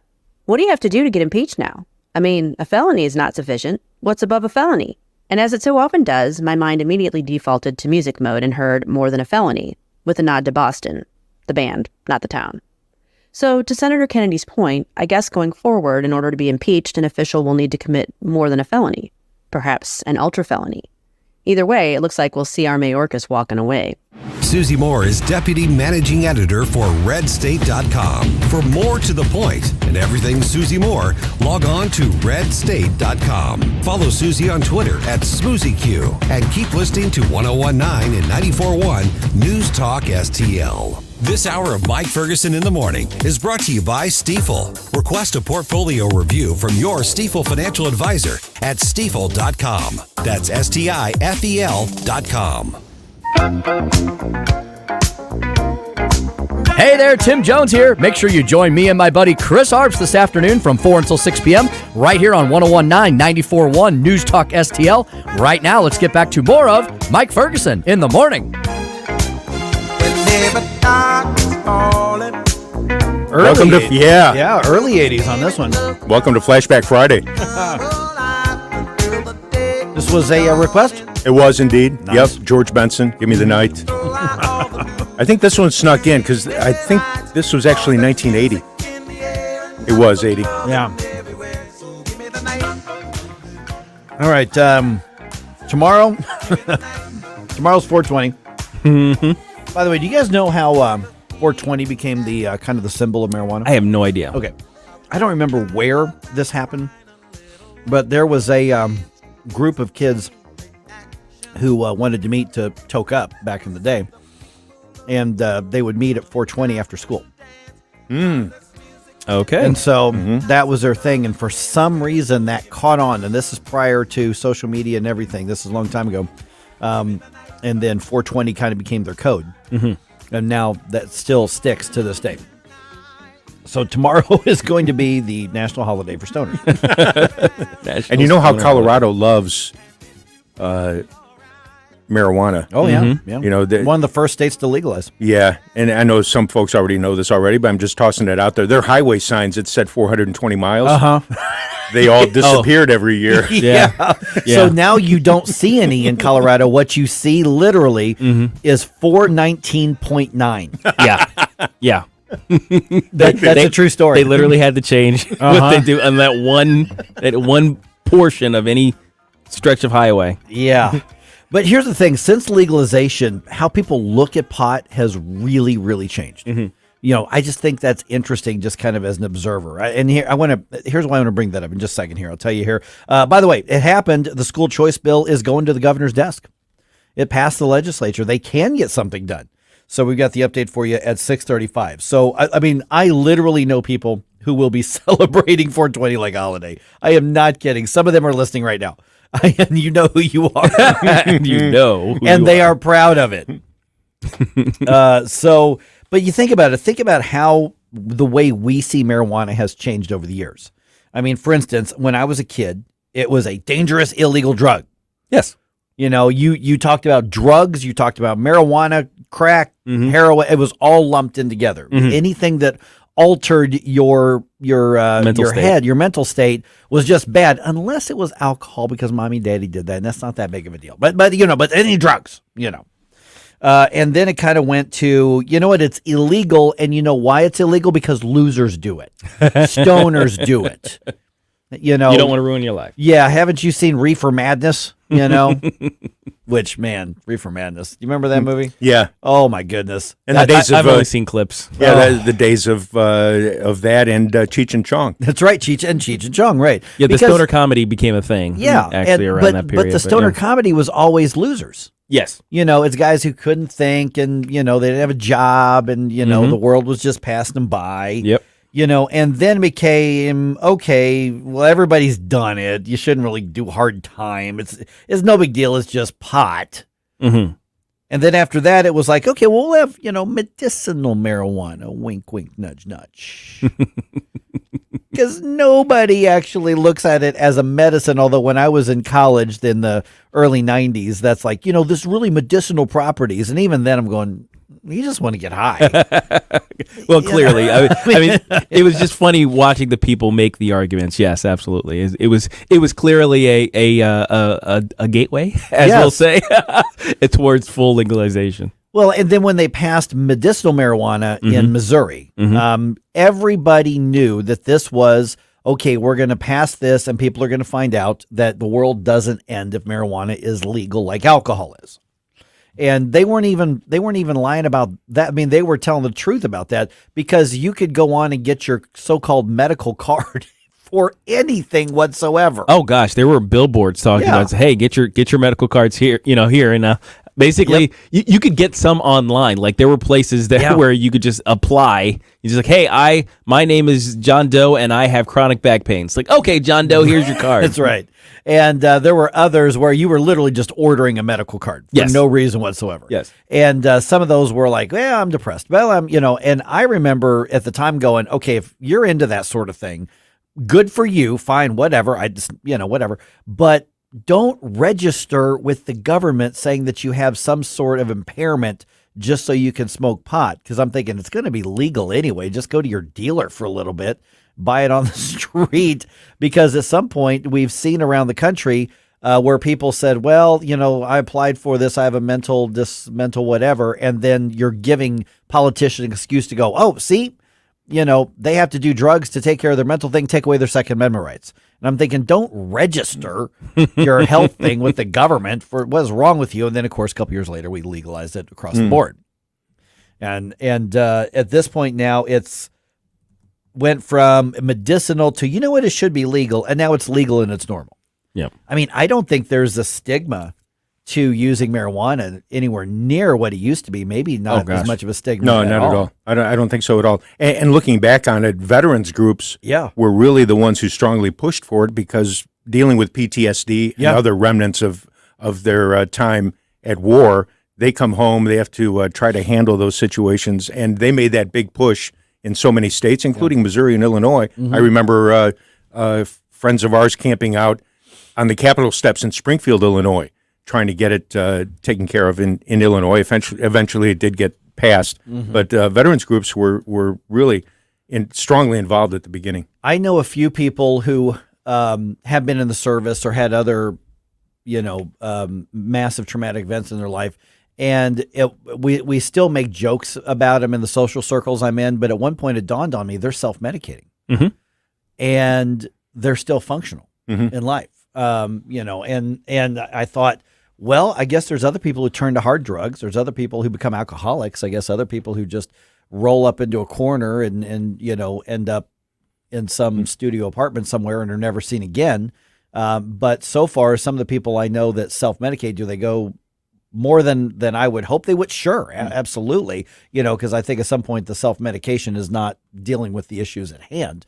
But the people that I know who do seem to use it for that, just in my completely non-qualified, position. I don't have any diagnosis training or anything like that, but it's obvious that's what's happening. And I'm thinking, well, if you're going to do it, I guess that's what to do it with. Let me tie this in. Interestingly, my hat says "In Dogs We Trust." Yeah. And it's for service dogs. And a very, very, very, very close friend of ours who lived with us for a few months, a couple of years ago, when we were still in the city, was a veteran who dealt with night terrors almost every night.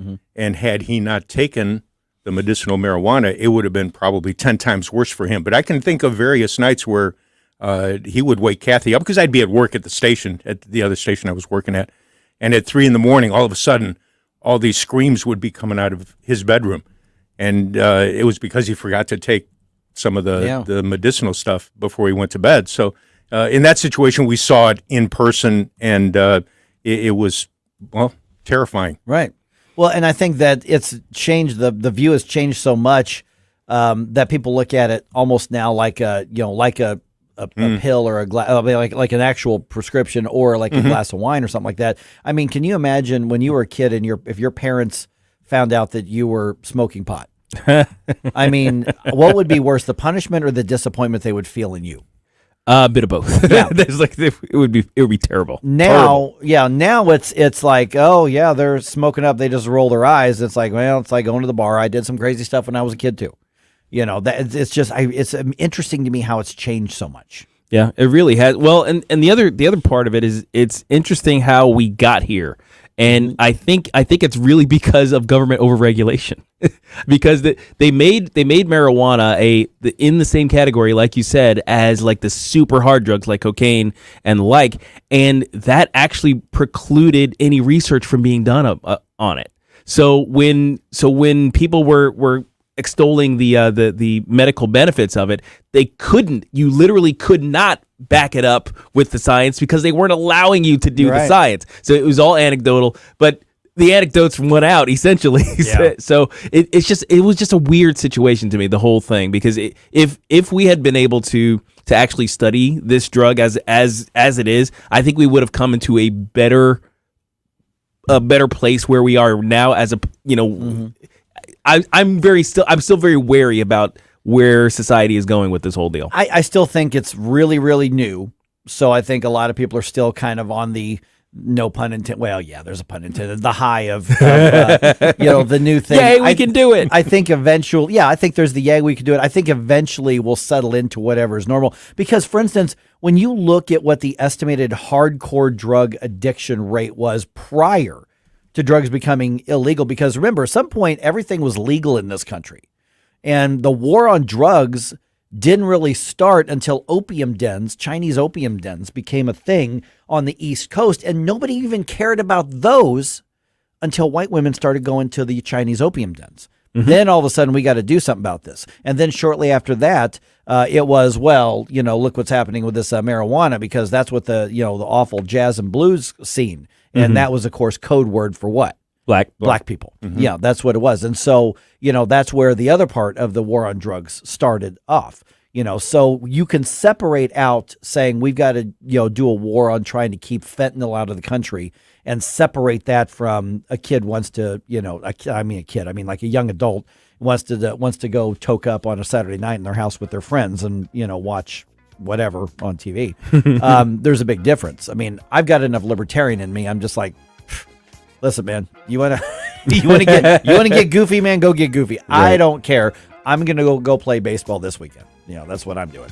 So, all right, just ahead here, the legislature actually passes the school choice bill. Was it a close vote? As close as you could get. They got the bare minimum number of votes to pass it. Wow. But it's going to the governor's desk. Okay. Camellia Peterson from Americans for Prosperity is going to be with us right around 6:35 here on this Flashback Friday.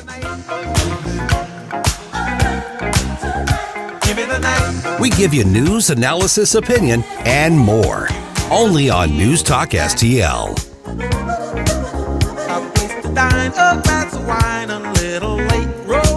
Get up, St. Louis. It's Mike Ferguson in the morning. We'll see the people of the world coming out to dance, 'cause there's music in the air and lots of loving everywhere. So give me the night.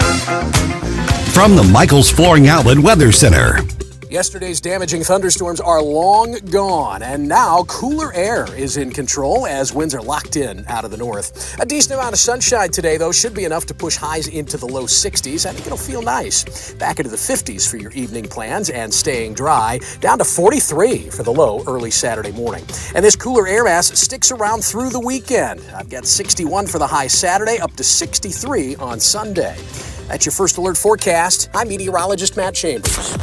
Agree. I think conservatives have it wrong. Or disagree. I couldn't agree with you more. The conversation happens here. I agree with you on Trump. I'm shaking my head. I'm one of your liberal Democratic listeners, and I don't get why any of this even matters. Because your voice matters. Everybody told him he couldn't do it, and then he did do it. That's what you got to do. You got to play hardball. I want to hear what people think and be able to talk about it. 101.9 and 94.1 News Talk STL. When you're thinking of upgrading your house, you've got to think long term, not just because it's an investment, but because your house, that structure, means so much to your home. And I mean your family, and I mean to you. And that's why you should be talking to my friends at Window World right now. I'm Mike Ferguson for my friends at Window World. The number there is 314-993-8800. 1800. They've got that big building right there off I-70 near the river as you head from the airport out to St. Charles. It's right there. Window World. Can't miss it. They're the preferred window of the St. Louis Blues. And it's a lot of fun, when I just talked to John, who owns it, the other day. And they still do that thing when you look at their windows and they tell you how strong they are. They don't try to dazzle you with a bunch of numbers and stuff. They just lay it down and say, stand on it. Just literally stand on the window. Now, if you were to take your window out of your house right now, the one that's supposed to protect your family from the elements, the one that's supposed to keep your home energy efficient, the one that's supposed to protect you from the weather, and you lay it on the ground and say, stand on it, you would look at them and go, are you out of your mind? I'm going to crash right through it. Window World says, stand on it. Listen, I've stood on them. That's how strong these windows are, and that's why they offer such amazing security. They are very attractive windows. They will custom make it for your home, and they are energy efficient. They have clearing all of by far, they're clearing all of the current Energy Star standards, even the new ones that they just released here. So that's why they tell you they are simply the best for less. These are one of 2 windows in the world with the Good Housekeeping seal of approval, and they will make your home more energy efficient. Energy costs are only going up. That's why this is a long-term investment. When I say long-term, you don't put these in and think, okay, well, this is going to cost this much, and if we can get 10 years out of them, that's a good deal. We're talking the life of your home, okay?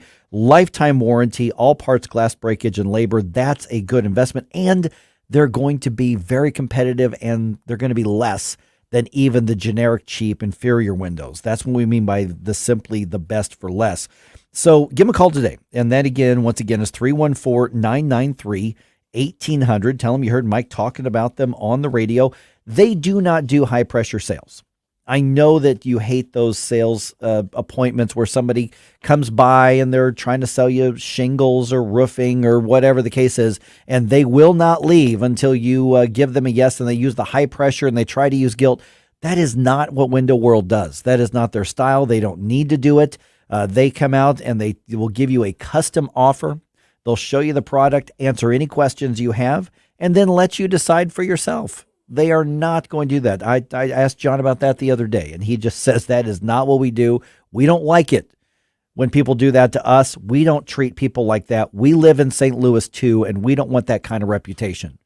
Why do so many people, over 72,000 St. Louisans, have Window World? Because the products are great, the customer service is outstanding, and if anything happens, if that great big, huge, massive hailstone hits your window and cracks it after 10 or 15 or 20 years, and it's a Window World window, they're still going to come out and honor that lifetime warranty. 314-993-1800. And by the way, they have 18 months, same as cash financing, making it even easier. Window World, windowworld.com, 314-993-1800. Hey, thank you very much for taking my call. News, analysis, opinion. Yes, I just want you to know what a breath of fresh air you people are. 101.9 and 94.1 News Talk STL. Do you have a house that you've been thinking about selling, but maybe it needs a lot of work and you want to sell it in as-is condition? 314-417-1000. My name's Chad with Clayman Real Estate, where we've had a family business for over 90 years, and we buy houses direct from the seller with no middleman involved. 314-417-1000. We recently just bought a house from a nice person who had been in her house for over 30 years. Quite frankly, she wasn't excited about letting a bunch of people in the house, and she wasn't as proud of the house as she once was, and she was ready to sell. We came in and we made her an as-is offer with no repairs and no agency involved. It was just a one-time walkthrough. If you're in that situation and you have a house that you're thinking about selling in as-is condition and want a simple solution, reach out. 314-417-1000. 314-417-1000. Reach out to Clayman Real Estate today, and we will provide you with an as-is simple solution to your real estate issue. On the next Larry Connors USA. Trying to find jurors in New York that can say I can be unbiased when it comes to Donald Trump? Good luck with that. Larry Connors USA. Now weeknights 6 until 8 on News Talk STL. Hi, it's Vic Porcelli. And Ken. Hi, Ken. Hey, Vic. Ken and I are on every Monday through Friday, 9 to 11, right here on News Talk STL. Right now, you're listening to Mike Ferguson in the morning on 101.9 and 94.1 News Talk STL. Whoosh, my morning people. We're airing some dirty laundry. Yes. Whoever requested this one, good choice. Yep, absolutely. Don Henley. Nice. All right, school choice is expanding in Missouri. Conservatives are happy. Let me say it again. School choice is happening in Missouri. Conservatives are angry. Hang on a second here. Okay, school choice is happening in Missouri. Leftists who are pretending to be conservatives are in a crappy mood. Here, would you like a brownie? Yeah. All right, we'll unpack that here in a second. News Talk STL, we are number one for live and local conservative talk 7 days a week. Mark McCloskey on Fire happens Sunday afternoon at 5 o'clock. Mark does not pull punches. No. I mean, let me tell you something. The Mark you saw on the news when that whole thing happened with Mark that kind of thrust him into the spotlight, that's the same Mark you get in real life. That's just Mark, man. And so 5 o'clock on Sundays is when you can get his take on, everything at that point. All right, school choice. Looks like it's going to increase in Missouri, assuming the governor signs it into law. Joined now by Camellia Peterson from Americans for Prosperity. Okay, Camellia, I got to think that you're among those that need to get some congratulations. When I say you, I mean you and the whole AFP team, because this is something you've been pushing for years, and we'll get to that in just a minute. Welcome back to the Show Me State, by the way. Camellia was just up in Pennsylvania, where you were among those who greeted the president when he decided to come and brag about Bidenomics. We were. So we had our national all-staff retreat in Pittsburgh this week. So Team Missouri has been there for the last few days and just happened to coincide with the president's visit to the United Steelworkers. It was just around the corner from us, as a matter of fact. So a few hundred of us took a whole bunch of signs. It's almost like we were maybe kind of sort of ready for it. And went down there, and we were ready when he came. And basically, our message was like, Bidenomics is, bad, and it's got to go. And, he comes in and you're talking about, on top of, Americans already paying so much for everything, you're talking about tripling tariffs, on steel. And, tariffs are a tax on the consumer. Like, the consumer ends up paying for that. Yep. Yeah, and I've got bad news for you, Camellia. He already doesn't remember it. just saying.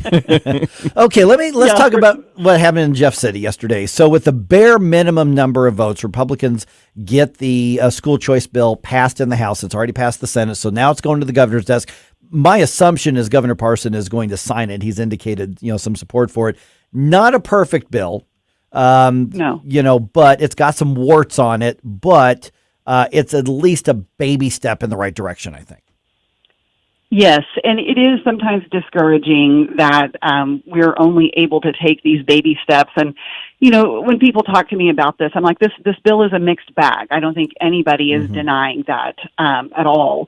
But I told, someone told me last night, she said, sometimes in taking, the little steps forward, we go a little sideways when we get that crosswind going. And it does feel that way sometimes. But I do think that in this bill, we got some very good things done that, that started us going in the right direction. My hope is that we keep chinking away at this and we kind of keep, showing people that this can work, and giving parents, families more choices is a good thing.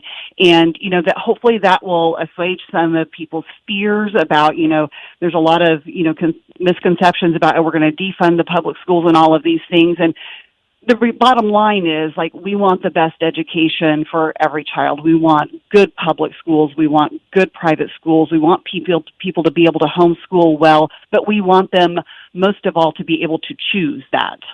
Good morning, Camellia. So I'd be remiss if I didn't ask what the good, the bad, and the ugly, is from this bill, because people have been complaining a lot. They've been saying, okay, there's a poison pill in here. And granted, as everybody has admitted, there are things that we don't like. But are the things we don't like livable for now, kind of thing? Yeah, a lot of confusion over the bill. Yeah. Right. I think that they are things that we can live with for now, and I think they are things that can be addressed in the next legislative session as well, because we have a lot of work to do in the education realm. But the things that, we are not necessarily supportive of that are in this bill are the increases in spending on the public school side. when it comes to, the teacher pay raises. And it's not that we don't think that teachers need to be paid more, because we absolutely do. But I think, where that funding needs to come from, it needs to come from cutting DESE in other places. I mean, we've all seen the numbers of how much administrative costs have risen while teacher pay stays stagnant. And there's hiring administrators in public schools is far outpacing hiring teachers, and has for many years now. And so, there are plenty of places that we could pull funding, from within DESE's budget already to pay those teachers. But, those kind of expenses are some of the things, don't care for. On the good side, I think we got a lot of good things as far as expanding the Empowerment Scholarship Program, the Mo Scholars Program, that it's statewide now, raised the cap on that. And, in that, I know a lot of people had concerns about, is that going to let the government interfere in your curriculum choices for private schools or for homeschools? And the answer is a resounding no. There are religious freedom protections in there. There are protections for homeschoolers. So, one of the big things that came up in the last several days was this, the fear-mongering over that we were going to take away homeschoolers' guns. Mm-hmm. So, the reality is that the definition, homeschool has always been defined as a school in Missouri statute, through the whole statute. And so because of that wording, they were saying, this bill opens the door for making that a felony for homeschoolers to own firearms if we call them a school. And, despite, multiple legal opinions that said, you have nothing to worry about. I mean, HSLDA, their attorney even said you have nothing to worry about. And even though they kind of flipped and came out opposing the bill, they did not reverse their legal opinion on that. So, but the thing is that the Senate was very responsive to those concerns. And so they really, at the last minute, they put through legislation that clarified the definition of a homeschool in general throughout the entire statute.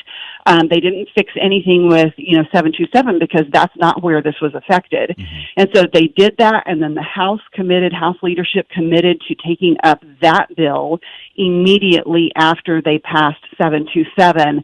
And so that, that addressed that issue, and I hope made, a lot of people feel more comfortable. Now, the reality is that the people who are making the most noise about it, that's not what was going to make them happy, so they're still unhappy, but, you can't make everybody happy. Well, exactly. We're visiting with Camellia Peterson from the Americans for Prosperity Missouri chapter. Just got a couple minutes left here, Camellia. And that leads to, like you talked about, not everybody's going to be happy. Listen, we're supposed to have robust debate. We're supposed to fight for the best thing. That's the way it's supposed to work. But there's just a certain level of toxicity that this particular debate brought out in Missourians. For instance, if you're going to celebrate the passage of the bill, don't buy the brownies at the bake sale because, we don't know what's in them, kind of thing. But but when you look at like that, and Bev Elin called into the show yesterday to kind of defend her place on that, it's one thing to disagree. I disagree with Republicans on a lot of things in the Missouri legislature because I want them to be more free market based and more conservative and more libertarian. But it's one thing to be tough on the people you think are doing harm to others, but it's another to say we're going to up the level of toxicity in our entire process. And I'm starting to get concerned that that's what we're seeing in Missouri. I saw it when I covered other states. One party gets a massive majority and then becomes a very, very deep red or deep blue state, and then things split within that, and then it becomes basically a free-for-all of toxicity because your war is on two fronts, your own party and somebody else's. But we've also taken politics to the point where we're willing to destroy lives and destroy our own relationships over ideologies and over politics on this. And I'm starting to see a little more of that in Missouri than I'd care to see. What do you think? For sure. That is actually the thing that has bothered me the most about this because, we have been getting, and me personally, and AFP as well as, other pro-school choice, organizations and advocates have been getting smeared by this kind of group of people for a year and a half.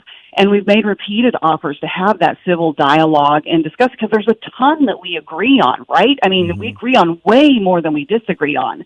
But that it really bothers me. And I really believe that this is something that's a significant part of my work with Americans for Prosperity in Missouri, is shifting that toxic, political culture that has been so pervasive on the right in the last couple of years, because we've really moved from, influence by persuasion to influence by outrage. And it's not working. It's self-defeating in so many ways. And we just need to have those. We all want the same good things. Sometimes we have different ideas as far as strategy and how to get there.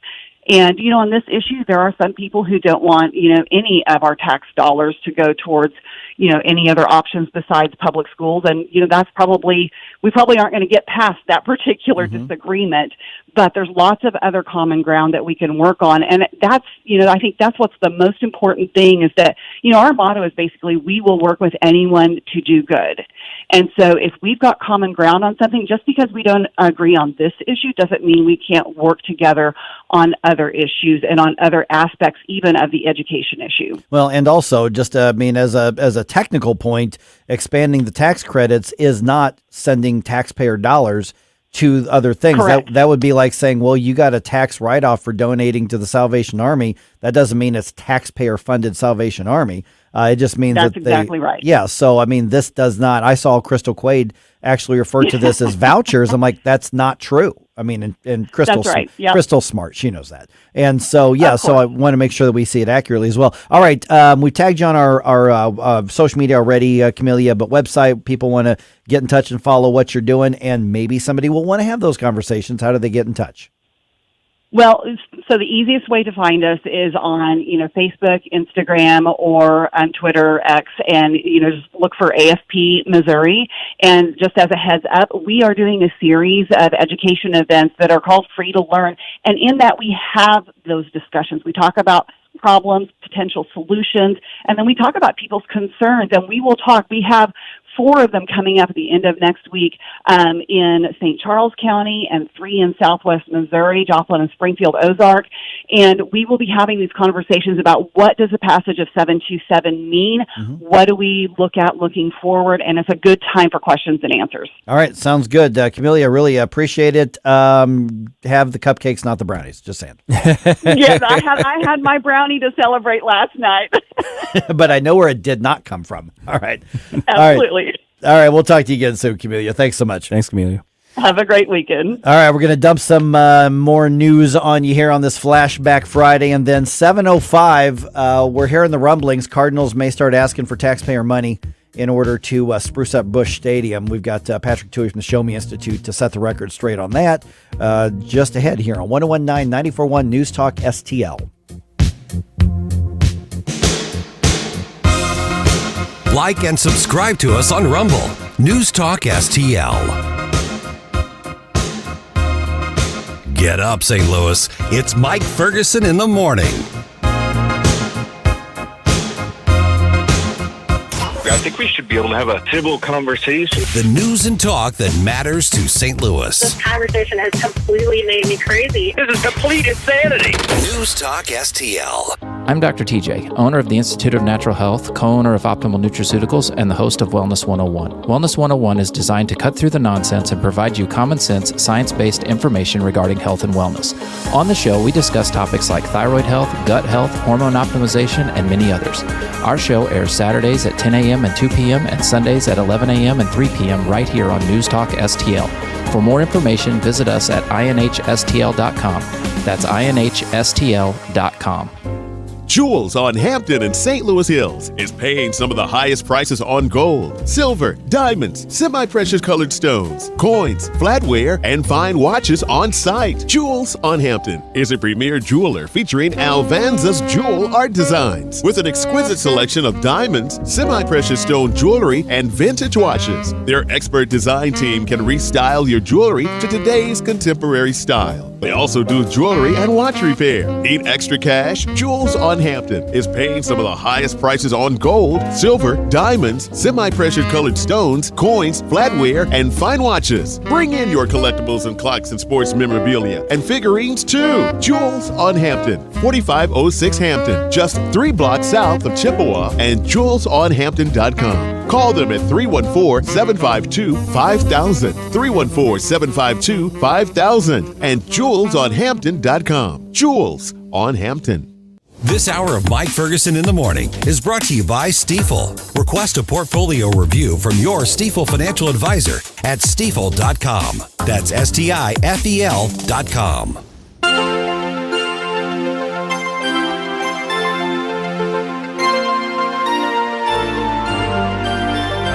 Hello, morning people. Tony Colombo and Katie Fitzpatrick here. Thanks for listening to Mike Ferguson in the Morning here on News Talk STL. And don't forget to join us today at 2 for Colombo and Katie. See you then. You should have been gone, knowing how I made you feel, and I should have been gone. Wake up, America. It all worked out. They got all the news. The Morning News Dump. Another good request there from the Flashback Friday. Mm-hmm. Keep them coming, Steve everybody. Perry, yeah. Yep.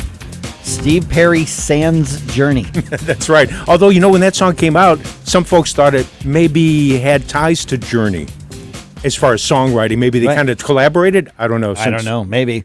Yeah, because, it was a solo project, but I don't think he dumped Journey at that point yet. No, he was not gone yet. That's right. Interesting stuff. Okay, the man who cost a young woman her legs learns his punishment. And baseball and football both returning to St. Louis this weekend. Daniel Riley learns his fate, and it is almost 2 decades behind bars. Riley, as you may remember, was convicted last month of multiple charges related to the car crash that cost Janae Edmondson her legs. That wreck happened last year in a right outside the convention center where a big volleyball tournament was happening. Now, during the hearings yesterday for the sentencing, Janae's mother, Francine Edmondson, addressed the court. Here's part of what she said. He sentenced Janae on that street that night to be an amputee for the rest of her life.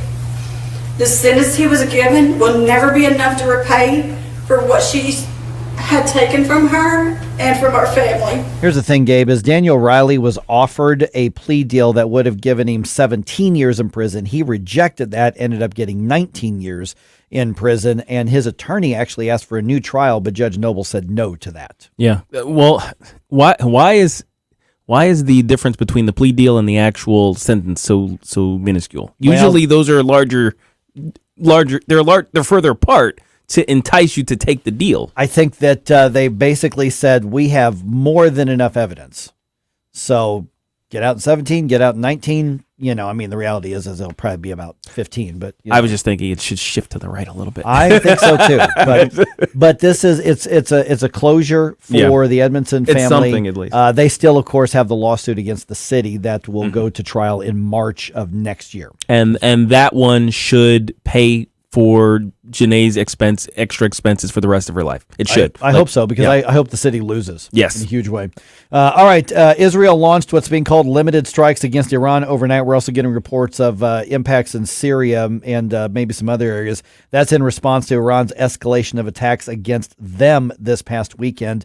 At this point, it's not clear what the level of damage is or if there are any casualties, but we knew something was happening. And it was interesting that I've got reports now that the U.S. was not given a heads up that this was happening, because that shows you, to me, kind of the strain of the relationship between the Biden administration and Israel as well. Because normally they say, hey, this is happening. We're going to let you know so you can prepare for it. It looks like that did not happen this time. That's a big deal, actually. Yeah. It is. That snub right there. Yep. Oof. And that means that I think we're seeing evidence that the Israeli government just simply is losing trust in the Biden administration, but that means it's losing trust in us as an ally, which is a very bad thing. Hopefully we can reverse that. Okay, Cardinals start a home series against the Brewers in a division matchup tonight. Kyle Gibson going to start on the mound for the Redbirds. He's 1-2 on the year. 7:15 first pitch. Battlehawks have the UFL's early game this weekend. They host the Memphis Showboats at the Dome. 11:30 a.m. kickoff. That game is on ABC nationally. Of course, Battlehawks are hoping for another record attendance at the game. Battlehawks are tied for first in the XFL conference with a 2-1 record. The Pontoons are 1-2 on the season.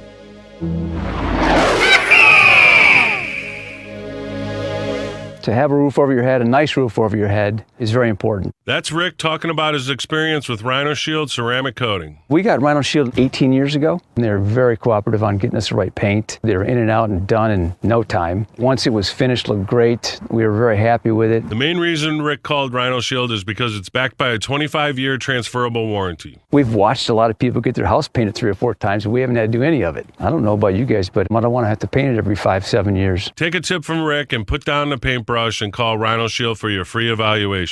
877-25-RHINO. 877-25-RHINO. Or visit 877-25rhino.com. We got Rhino Shield 18 years ago. Financially makes sense, especially if it's going to last like this did. Still looks great. Call now. 877-25-RHINO or 877-25rhino.com. Don't paint, don't Rhino. Go Rhino Shield. Never paint your house again. Rhino Shield. KLGY HD3 Clayton, K270BW Bellefonte, KNBS Bowling Green. This is News Talk STL at 1019, 94.1, and always streaming at newstalkstl.com. News this hour from townhall.com. I'm Rich Thomason. Israel's military not commenting on reports it carried out strikes on targets in Iran in retaliation for last week's Iranian drone and missile attacks on Israel. Iranian air defenses went into action overnight at a major air base and a nuclear site near the central Iranian city of Isfahan. The BBC's James Landale in Jerusalem says that any retaliatory strike by Israel would raise one crucial question. Is this just a starter, just to satisfy some voices in Israel who've said we've got to hit back and we've got to hit back hard, we can't let what happened last weekend go unresponded to? And if you think about it, more than 300 missiles and drones flying over the skies. There's been a lot of pressure from some Israelis that the government had to do something. They're about to start the Passover holiday, so it might be that this is just the start, just something to tide people over, or it could be that's it, the limit. We simply don't know yet, and we still don't know all the facts. We still don't know precisely what's happened, so therefore we've got to be cautious before inferring too many consequences as a result. Italy's foreign minister says Israel tipped off the U.S. just prior to the attack. Forced from the campaign trail by the judge presiding over his criminal trial in New York, former President Trump laments the current state of the nation. This country is devolving into a third world country. Between having no borders, having no justice, we have no justice, and having a press that doesn't want to cover the facts. So thank you very much. 12 jurors selected to hear the case. 5 additional alternates have yet to be chosen. More than 100 anti-Israel protesters have been arrested on the campus of New York's Columbia University. On Wall Street this morning, stock futures pointing to a lower open. The Dow futures are down 82 points. NASDAQ futures off 71, and the S&P futures 11 points in the red. More on these stories at townhall.com. Relief Factor, pain relief. It's natural pain relief that works, and pain relief that attacks the source of the pain.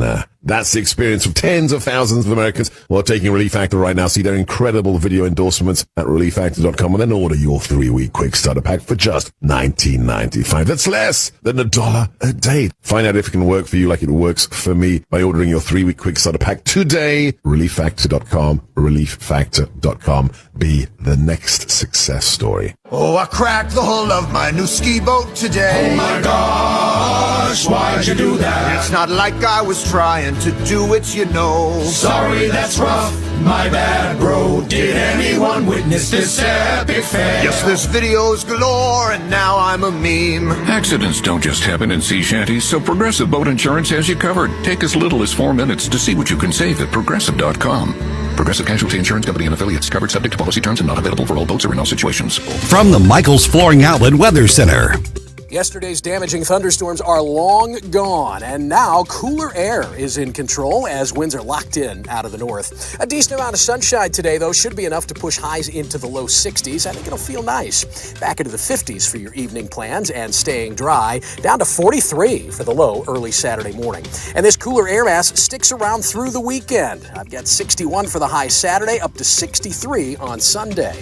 That's your First Alert forecast. I'm meteorologist Matt Chambers. This hour of News Talk STL is brought to you by Rodney and Jen Wallner. and the entire Wallner home selling team at Berkshire Hathaway. Call them today at 314-810-SOLD. 314-810-SOLD. How'd you like to eliminate your expensive cable bill forever or get new satellite internet where cable can't go? Well, now you can have affordable satellite internet service for a few dollars a day. All you need is a mini satellite installed, and you can have unlimited internet connections wirelessly in your home or office. And no cable boxes means unlimited connections and no clutter. You can surf the internet or stream any of your favorite television services with no cable. And the best part is, satellite internet service costs only a few dollars a day for your entire home. Yes, fast internet to surf or stream television for a few bucks a day. Call now for free details and learn how to drop your expensive cable bill. 800-696-2871. 800-696-2871. 800-696-2871. That's 800-696-2871. This hour of Mike Ferguson in the Morning brought to you by Window World. Simply the best for less. 314-993-1800 or visit windowworld.com. Mike Ferguson. You play ball like a girl! Gabe Pfeiffer. I triple dog dare ya! Get up! Get up! Can't you hear the alarm? Get up, St. Louis. So it's time to get out of bed. Pour yourself the greatest cup of Kofifi the world has ever seen. Rise up with one voice, drain the swamp, and take back our country. Today's the day we're going to do it, and it's time to do it right now, believe me. Mike Ferguson in the Morning on News Talk STL. Get up! Get up! This is your cousin God. It's Friday!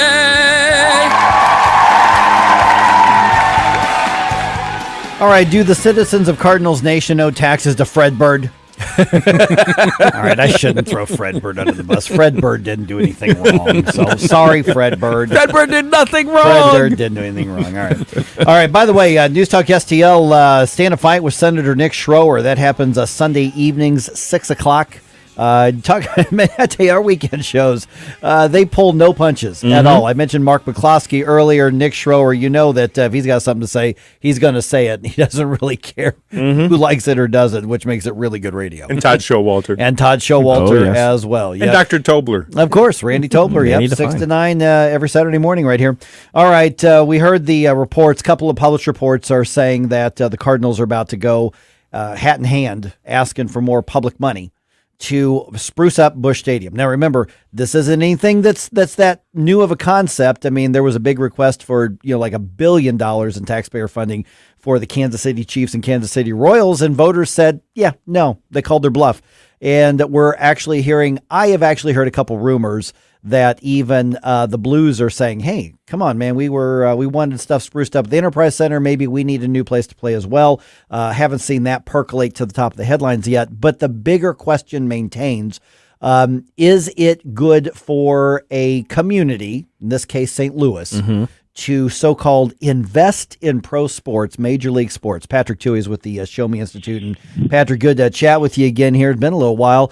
We hear the same arguments over and over. It's like, hey, look at all the economic activity that Ballpark Village brings and Busch Stadium brings. And, now you've got, other either partially or fully publicly owned stadiums. And the Cardinals did spend the most of the money to build Busch Stadium. But when they say we need a public-private partnership or we need public funding to generate all this economic activity, it's good for the region. So that's why it's good for taxpayers to subsidize this.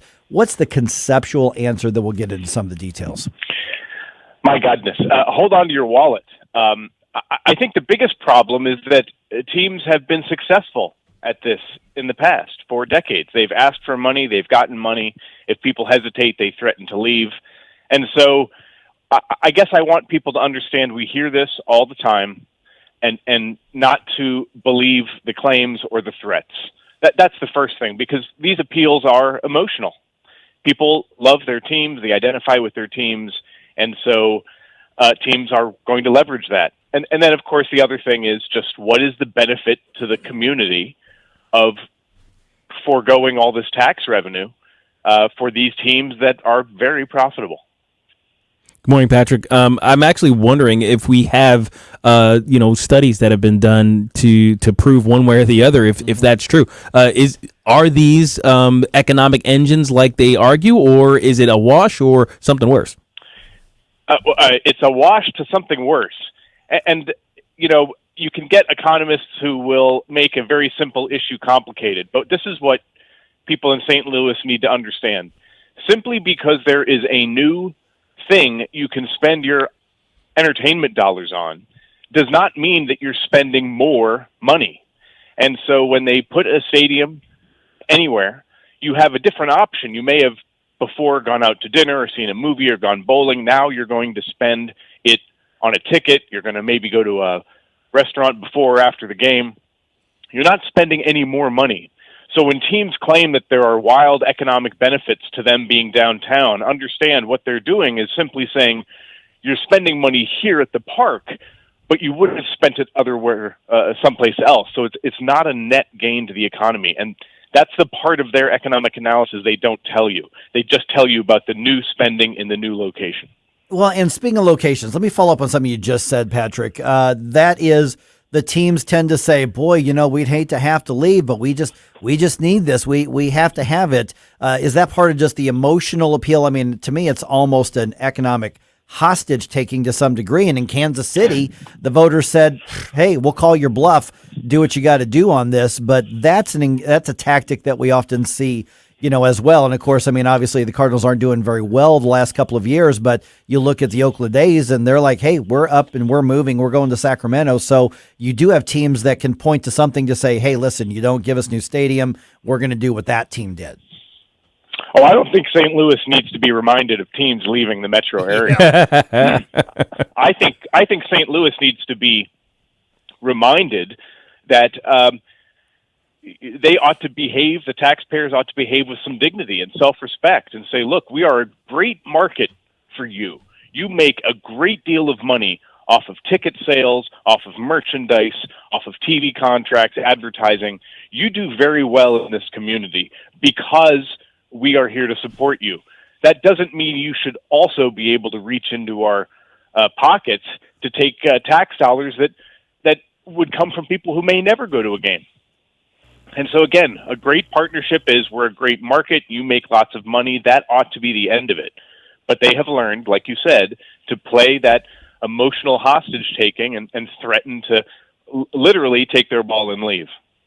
Good morning, Patrick. Stal Ponticus here. Mike mentioned the Oakland A's, and we can toss in a couple other cities, too. The Arizona Coyotes and the NHL moving to Salt Lake City because they had problems with venues there. I think they played in 3 different venues during their years in Phoenix. And then you got the Bears threatening to leave downtown Chicago to go out to Arlington Heights. You got issues with the Cubs and the White Sox up there. Do you think that the tax issue will be the focal point regarding all of this? Well, look, teams go where they think they can do well. Mm-hmm. And that actually is the case of Stan Kroenke. The city offered lots of money to keep the Rams in St. Louis, but ultimately he wanted to go back to Los Angeles, and Kroenke got zero money from Los Angeles. So the first thing St. Louis or any city needs to do is to be a good market. This is the bigger problem with economic development subsidies is, it used to be in the good old days, amenities downtown, such as entertainment districts, convention centers, ballparks, anything, was a lagging indicator of a healthy economy, right? People were investing in your downtown because that's where they wanted to be. That's where they could make money. Somewhere along the line, city leaders switched the causal relationship, and they thought, if we build all these amenities, then we will get a good economy. And that's where we are right now. St. Louis seems to think that it doesn't have to do the hard work of building a good city, and rather can just kind of rush to its dessert and build stadia downtown or convention centers, and they think that will do the job for them. How many downtown parks does St. Louis have? 4? Maybe 5 if you include the university. So it is demonstrated that it is not enough to build a big amenity and think that the city will thrive as a result. The city leaders have to do the basics of providing for good schools and roads and public safety. We're visiting with Patrick Touhy from the Show Me Institute. And one of the things that I remember, I mean, obviously I've talked on the air. I used to be the communications director at the Show Me Institute. And over the years, one of the things that was that came up that people realized when the whole ballpark village aspect of was being built, and there was a lot of tax incentives and things like that. Yeah. And the Cardinals, of course, point to look how crowded it is, look at all the revenue that's coming out of there. But go a block or two outside of Ballpark Village, and businesses, restaurants, bars, they've shut down because everything was drawn away from them at taxpayer expense. Yeah, no, it's heartbreaking because you end up with a subsidized, let's say, entertainment center. The taxes that place generates, income or property or sales tax, often are returned to the developer to offset the cost of construction, right? That's tax increment financing. And of course, the people a block away who have been busting their butts to build a restaurant to comply with all the codes, the health requirements, the business licensing, right? To get through all that stuff so that they can pay taxes, are now wiped out because of somebody who came along and doesn't have to pay taxes.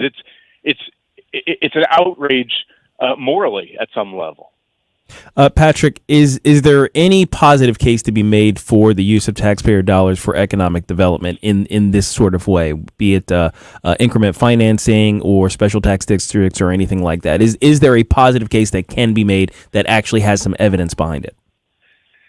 Gosh, they would be far and few between because what has happened is private businesses have figured out what the scam is. Mm-hmm. I think what St. Louis and Kansas City and anywhere in Missouri could do is if they simply drew a circle around a part of town that they wanted to revitalize and said to businesses, if you want to develop in this area, we will give you subsidies, instead of just letting the developer take the lead and identifying where they want to go and having the city, support that decision. As long as people understand that you may revitalize this small part of town, but you're likely doing it just by drawing businesses from elsewhere in the city. Now, it may still be a good idea to revitalize that area, but don't think that you're actually creating anything new. So I think there could be good uses of it, but people have to understand exactly what the trade-offs are. Well, and that can be abused as well. Kansas City, about, 10 years ago or so, Patrick, something like that, there was a community improvement district that was put into place, and the borders were literally the property lines of a fancy hotel on the plaza, the Country Club Plaza. Yes, that's right. And they wanted to use the money, if you recall, to replace carpet and patch drywall and things like that. And so again, we are as conservatives, we are against taxation, but at least we would say that it ought to be the government that's doing the taxation. So many of these additional taxing jurisdictions, community improvement districts, whatever, allow businesses to be the tax collector, and of course they use it themselves. And it's so open to abuse that you work at a public policy think tank and you become kind of a cynic, and yet some of these things are still shocking to you. All right. And of course, we'll find out in the coming weeks or two. The DeWitt family, who owns the Cardinals, has said, a little premature to say that we're going to be asking for this. And one of the things that they say, Patrick, in the last minute or so we've got is they're saying, hey, remember, we financed almost all of Busch Stadium. Very little public funding was used for Busch Stadium compared to other stadiums around the country, which actually is true. It wasn't as much as they said it was, but they're maybe making an argument to say that, hey, listen, we actually built most of our own stadiums, so come on, you kick in. Let's be fair here. The DeWitt family feeling a little bit of blowback both from the right and the left on this, and so it'll be interesting to see what they come up with. No, I would respond, that's great. You've built your own park. Congratulations. Show up when your taxes are due. I don't think that the fact that they invested themselves years ago means that we ought to chip in now. They've demonstrated that they can do it, and they don't need public funds. 100%. Amen. That's it. All right, Patrick, we always ask the question, the way to follow what you're doing, obviously website, social media, how do you want people to get in touch? they could just find us at the Show Me Institute website, showmeinstitute.org. I don't spend enough time on social media to justify anybody following me. Okay, there you go. We tagged you anyway, so, just saying. All right, Patrick, good to talk to you. We'll chat with you soon. Thanks so much. Take care. Right. Thanks, Patrick. All right. See, that's a great point. It's like, congratulations, you did it. You showed that it can work. Mm-hmm. And you know what the thing is that a Heartland Institute, I think it was Heartland Institute, but there was a study done a little while back that shows that teams that pay for their own stadium and pay their own way, you know what they don't do? What? Leave. Really? Yeah. Huh. So it's almost like they're invested. Yeah. That's crazy. Yeah, imagine that. Ed on Rumble here says, Ballpark Village is like a Walmart. It killed the competition near it. Duh. Yep. Mm-hmm. Yep, that's what happened. Yeah, pretty much. Yep. All right, 314-912-1019. You can still cheer for the Cardinals and not want to give them taxpayer money. What do you think they're doing with the $17 beers? $12 hot dogs. I mean, seriously. Yeah. Come on. All right. The Biden administration announcing new rules for Title IX, so you know that that's going to be great, right? Yeah, of course it is. Yeah, we'll talk about that in just a bit.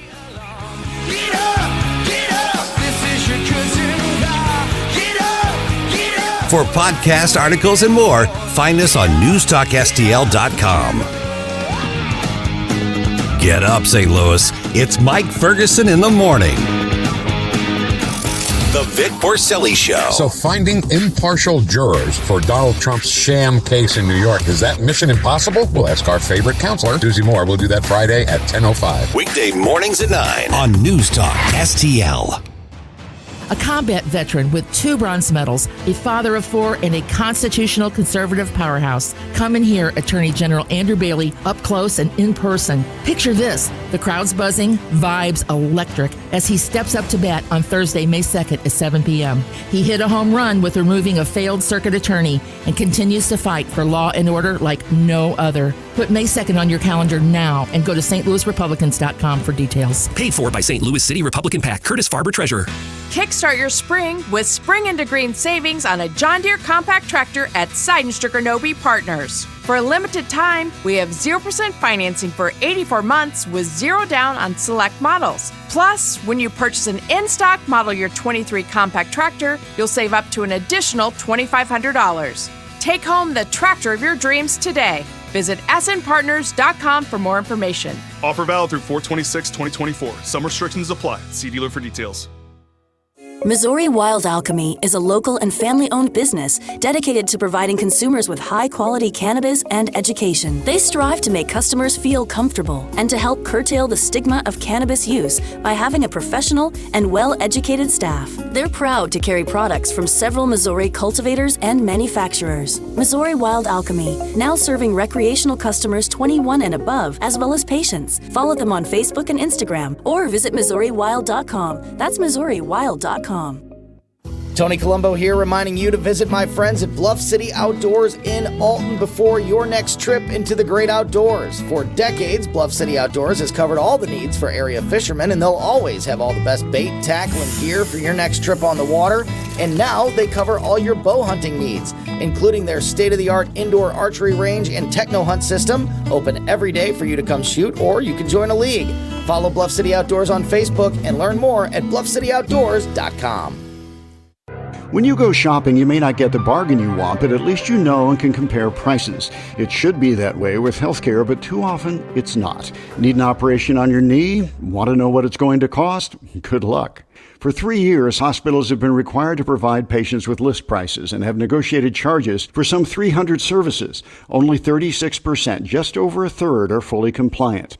In Missouri, prices differ greatly depending on a patient's insurance. The cost of a pelvic CT scan, for example, can be 20 times more expensive in one hospital than another. Price transparency allows patients to compare providers, forces hospitals to compete on price, and helps insurers negotiate lower rates. State law should require all healthcare providers to publish prices in a user-friendly form.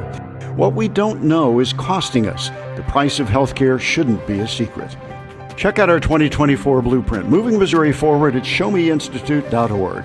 The Show Me Minute has been brought to you by Show Me Institute and Show Me Opportunity. The tides are changing. St. Louis's new choice for conservative talk. The Democratic Party doesn't stand with what I stand for. News Talk STL. Love the music you hear on the morning show? Check out Mike's morning music playlist at newstalkstl.com. Watching every motion in my foolish lover's game. All right, another comment from Ed here. Stella, I want to get your reaction to it. He said the Cardinals are more concerned with ballpark village and party areas at the stadium than a quality team on the field. I think a lot of fans feel that way. Oof. And you guys discussed the situation with businesses downtown, and I can think of numerous ones right around Ballpark Village that have closed. A couple have hung in there, like Broadway Oyster Bar and maybe one or two others just south of the stadium. The Blues Bar there. Yes, too, exactly. But I know Maggie O'Brien's has had a rough road here. They're staying open, but golly, there are so many that surround that area that have had to close. And I think a lot of fans enjoy Ballpark Village because it's fun to go to, but still, it's affecting those downtown businesses. And there are people who actually live there. And I've seen some of those folks comment that, we love being here, but we don't really go around to any other. No, you don't leave Ballpark Village. Oh, gosh, no. No, you don't. It's like if there's a big convention at the Dome or the convention center, a lot of times they will literally hand you a pamphlet saying, don't go around these streets. Stay right here. You know what it reminds me of is back in the day when we were majorly involved in Iraq, there was something called the Green Zone. Remember the Green Zone? So it's like you stay within the borders of the Green Zone, and you don't have to worry so much about the various attacks and high crime and getting swindled, getting beaten or kidnapped or all these other things. Why is downtown St. Louis similar to war-torn Iraq? Right. And Patrick made a great point. And by the way, you want to hear that conversation or send it to educate your friends who think, no, this is clearly something we got to invest in. That's going to be put up on our podcast a little bit later on today. Just send that conversation to them. The thing is that the economic reviews of all of the things that have happened, and it's crystal clear. There really is no economic argument for committing taxpayer money. Right. Just as far as when Patrick was talking about this, become a good market. Well, one of the ways you do that is have a good responsive government that is friendly to generating business.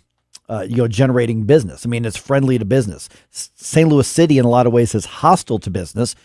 It's hostile to landowners, or landlords. Yes, absolutely. I mean, it's just it's hostile to the things that make a community grow organically because it wants to do the leftist thinking, top-down, central planning, ideologically driven government, and people are fleeing the city like crazy. Well, leftists seem to have this tendency to think of things in a backwards way. They think the driver or the result is actually the driver of the thing. Right. So it's so weird. It's like no.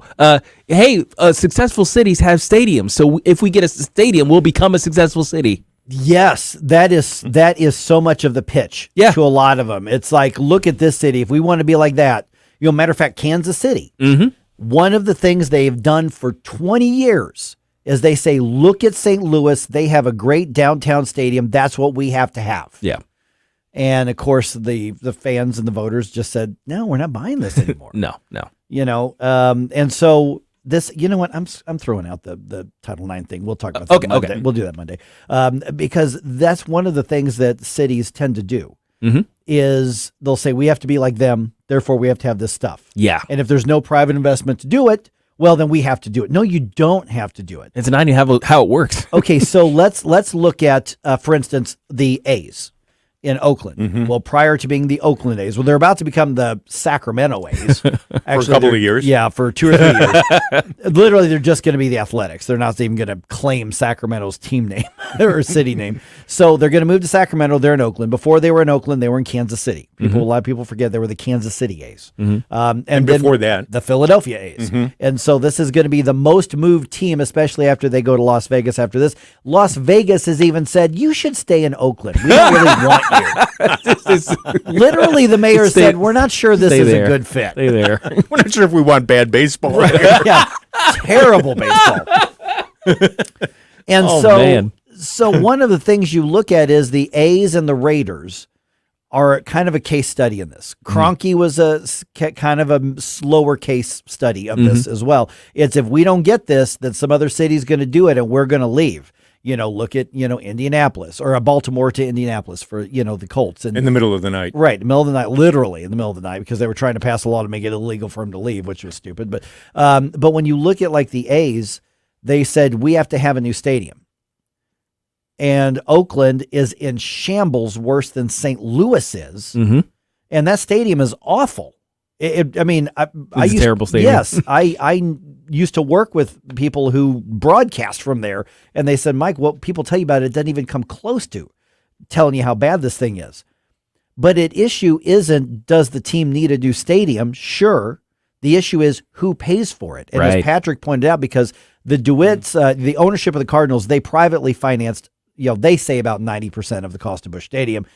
It looks like it's closer to 80 as it all turned out. Mm-hmm. Still, that's better than most places.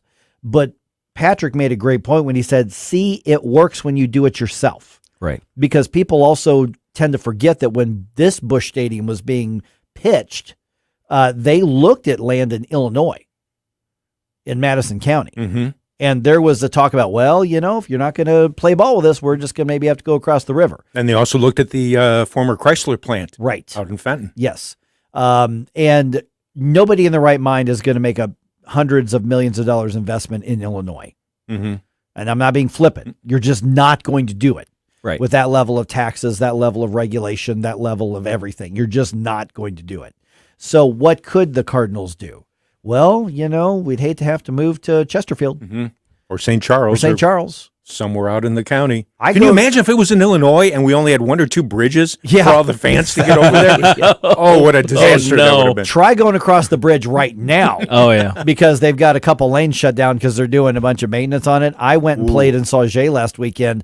I did not realize that that traffic was happening. Mm-hmm. It's only going towards the east. So coming in from east to west, you're fine. Mm-hmm. But going west to east, they shut down a couple of lanes. You only have a couple of lanes because they've shut down one of the highways, one of the bridges, one of the highways there. So you've got to go kind of around if you want to go up to, Fairview Heights or whatever. Mm-hmm. Mm-hmm. But when you look at for instance, tomorrow, if I were not playing my own baseball game tomorrow, I would be downtown because I'd go to the Battlehawks game and then maybe go try to catch the last few innings of the Cardinals game. Both of them are early games. Right. Battlehawks kick off at 11:30.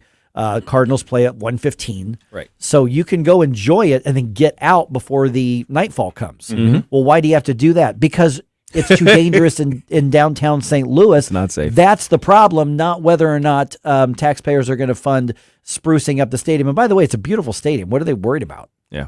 I mean, what needs spruced up? It's so silly. General maintenance, sure, but when you build a stadium, you maintain it. You buy a car, you maintain it. You buy a house, you maintain it. That's part of owning something. Yeah. Yeah, I mean, and part of the thing that's been lost in all this is the discussions of what it takes to actually develop a city. Yeah. What does it take to make a city a place you want to be in the first place, and therefore a place you want to stay and spend money in. And so what we've had so far is a city that is run in such a way that it's been emptying out. You can't make money if there's nobody there to spend it. Yeah. So that's kind of how these things work. It follows people. Money follows people, so you have to appeal to people. Yep. And one thing people like is not worrying about dying by walking around in the street at night. Go ahead, Mike. Say Jay Monty real quick. He said the best thing the Braves did was move to the suburbs outside of Atlanta. The inner city of Atlanta is littered with crime. No businesses survive around the city stadiums. So true, because I went to the last time I went to a Braves game, it was still downtown. Mm-hmm. And man, was I scared to death getting to the stadium. The last time I drove through Atlanta, I stayed near the stadium overnight going down to mine. The Braves weren't there, but it's on the northwest suburbs of Atlanta, and it looked like a really cool stadium. And so, if the Cardinals were to say, well, after 100 some odd years, we're going to leave downtown and we're going to go to the county or we're going to go to St. Charles or, you know what? I'm going to the games. Oh, gosh, yeah. And, as much as it hurts to look back at that Wall Street Journal article, sadly, it was spot on regarding downtown St. Louis. Yep. So if you want to invest in something, how about more police officers? There you go. How about additional emergency services? How about picking up the trash and filling the potholes? How about fewer regulations on businesses? I mean, how about getting rid of the taxes? How about making your city more attractive to come to? Right now, you're looking at the decorations, you're looking at the trimmings on the Christmas tree to say, look, this is everything in the house. Mm-hmm. And it's not. Yeah. All right, just ahead here. Speaking of police officers, one of the police unions in St. Louis City just endorsed Jay Ashcroft for governor. The secretary, Jay Ashcroft, going to be with us right here on News Talk STL at about 7:36. Follow us on Rumble at News Talk STL. Get up. It's Mike Ferguson in the morning.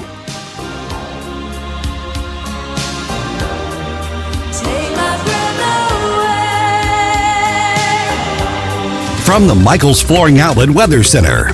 Yesterday's damaging thunderstorms are long gone, and now cooler air is in control as winds are locked in out of the north. A decent amount of sunshine today, though, should be enough to push highs into the low 60s. I think it'll feel nice. Back into the 50s for your evening plans and staying dry, down to 43 for the low early Saturday morning. And this cooler air mass sticks around through the weekend. I've got 61 for the high Saturday, up to 63 on Sunday.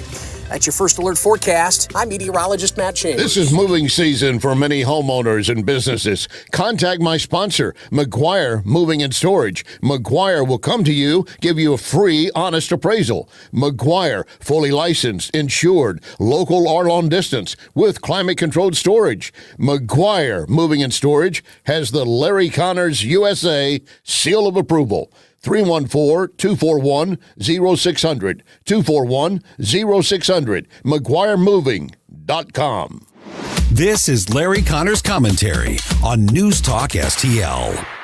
We're still a long ways from November, but every poll that comes out draws some attention, obviously. And there's a new Emerson survey out, and voters were asked to identify what are your main concerns this time around.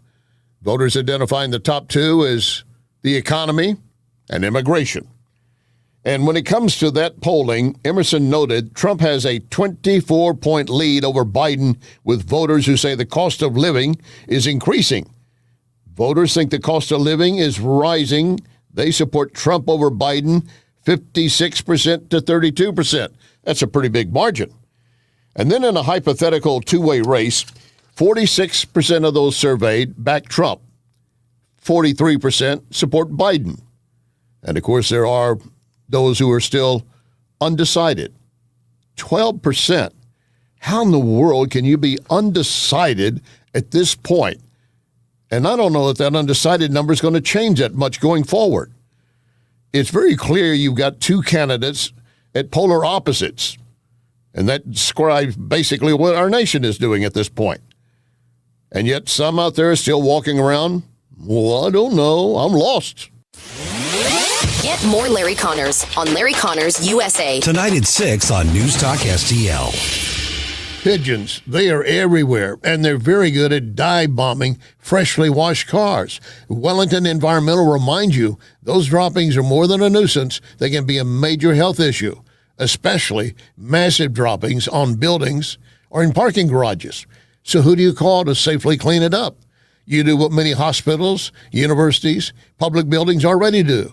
You call Wellington Environmental. Wellington Environmental has been dealing with all kinds of hazards for 35 years. Special people, special skills, special equipment. Wellington gets it done. So to avoid health issues ranging from pigeon droppings to mold to chemical leaks, contact Wellington. 314-644-4930. 644-4930. WellingtonSTL.com. Wellington Environmental. Your world cleaner, better, safer. Be well with Wellington. Springtime in St. Louis means one thing. That's right. Golf is back, baby. Whether you're a beginner or a scratch golfer, you're sure to enjoy your golf experience at Sugar Creek Golf Course. Sugar Creek is a scenic and challenging course and well-suited to golfers of all abilities. Located in High Ridge, just 10 minutes from 270 and Gravois. At Sugar Creek Golf Course, our courteous and professional staff has one goal: to make sure your golf experience is enjoyable. To book your tee time or to learn more about the special event and banquet facilities, simply visit sugarcreekgolfcourse.com. John Beal knows that right after a hailstorm, new roofing companies start popping up everywhere. But the Small Business Administration reports 96% of them go out of business within the first 5 years. So how good is that warranty? John Beal started in the roofing business helping his granddad and his dad. Always offering the best roof, best price, best guarantee. John Beal Roofing, not some fly-by-the-night operation. Call my friend John. 1-800-NEW-ROOF. 1-800-NEW-ROOF. Sundays at 5 on News Talk STL. All your hard-earned tax dollars and mine are going to fund illegal aliens who come across the border penniless, jobless, skillless, and they're given a cell phone, an identity, and a cash stipend every month. Mark McCloskey on fire. That beats your Social Security income if you should have the good nature to work your ass off your whole life and retire. Mark McCloskey on fire. Sundays at 5 on News Talk STL. Brought to you in part by Modern Weapon Systems in Fenton. St. Louis's new choice for conservative talk. Thank you for the opportunity to let me vent here. Live and local. Way to be, guys. 1019 all the way. This is News Talk STL. I am home.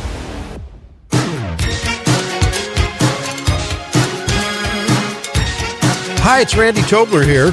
Pour a big cup of coffee and catch my show every Saturday morning from 6 to 9. Right now, it's back to Mike Ferguson in the morning here on News Talk STL.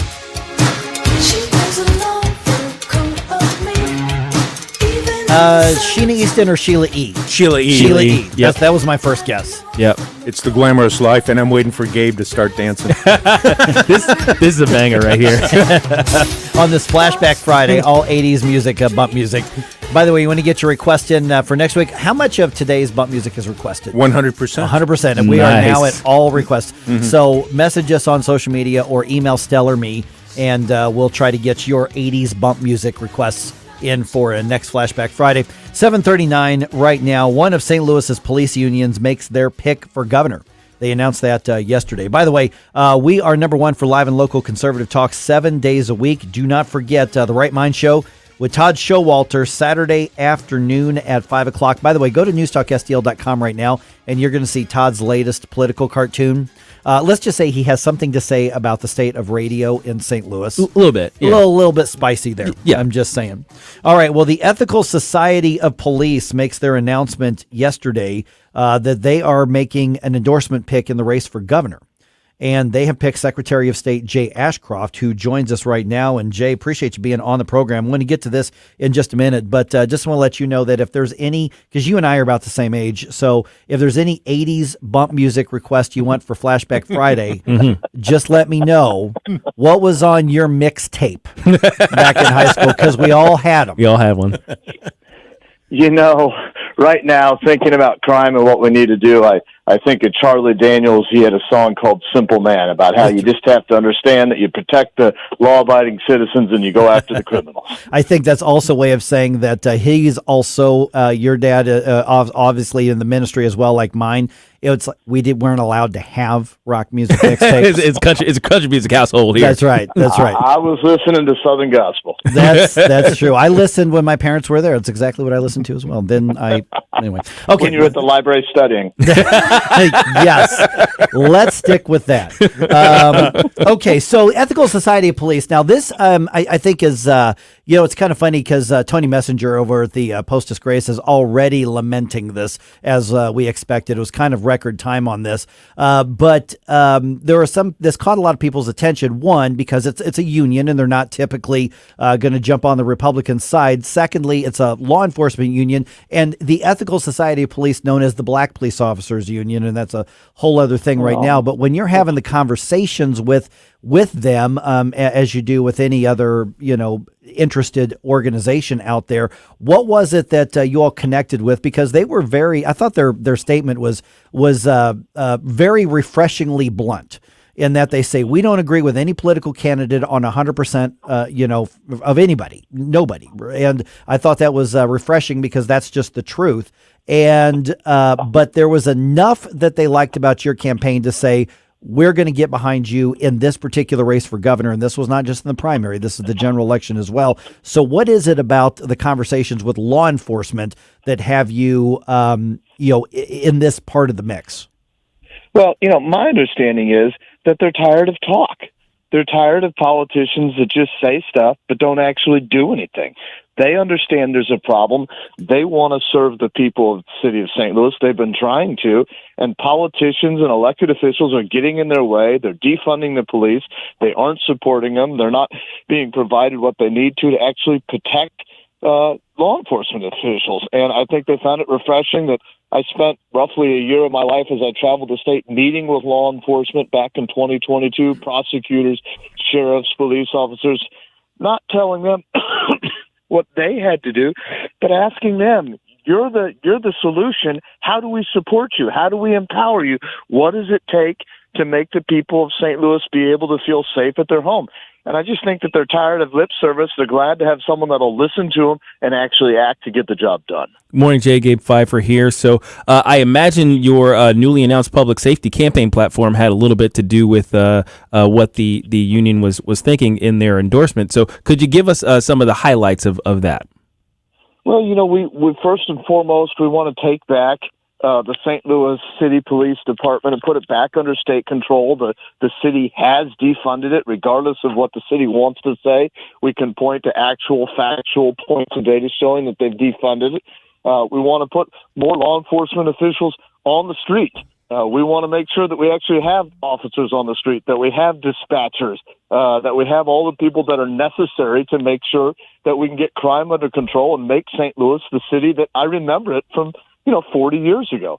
We want to do things like truth in sentencing so that when police officers actually go to the work to catch criminals, to do the investigation, and they're prosecuted, they actually do a reasonable amount of time and they're punished and they're kept out of society so they won't continue to victimize law-abiding citizens. We want to make sure that when there are prosecutors, and thank God, City of St. Louis has a circuit attorney now that I think is doing a fabulous job.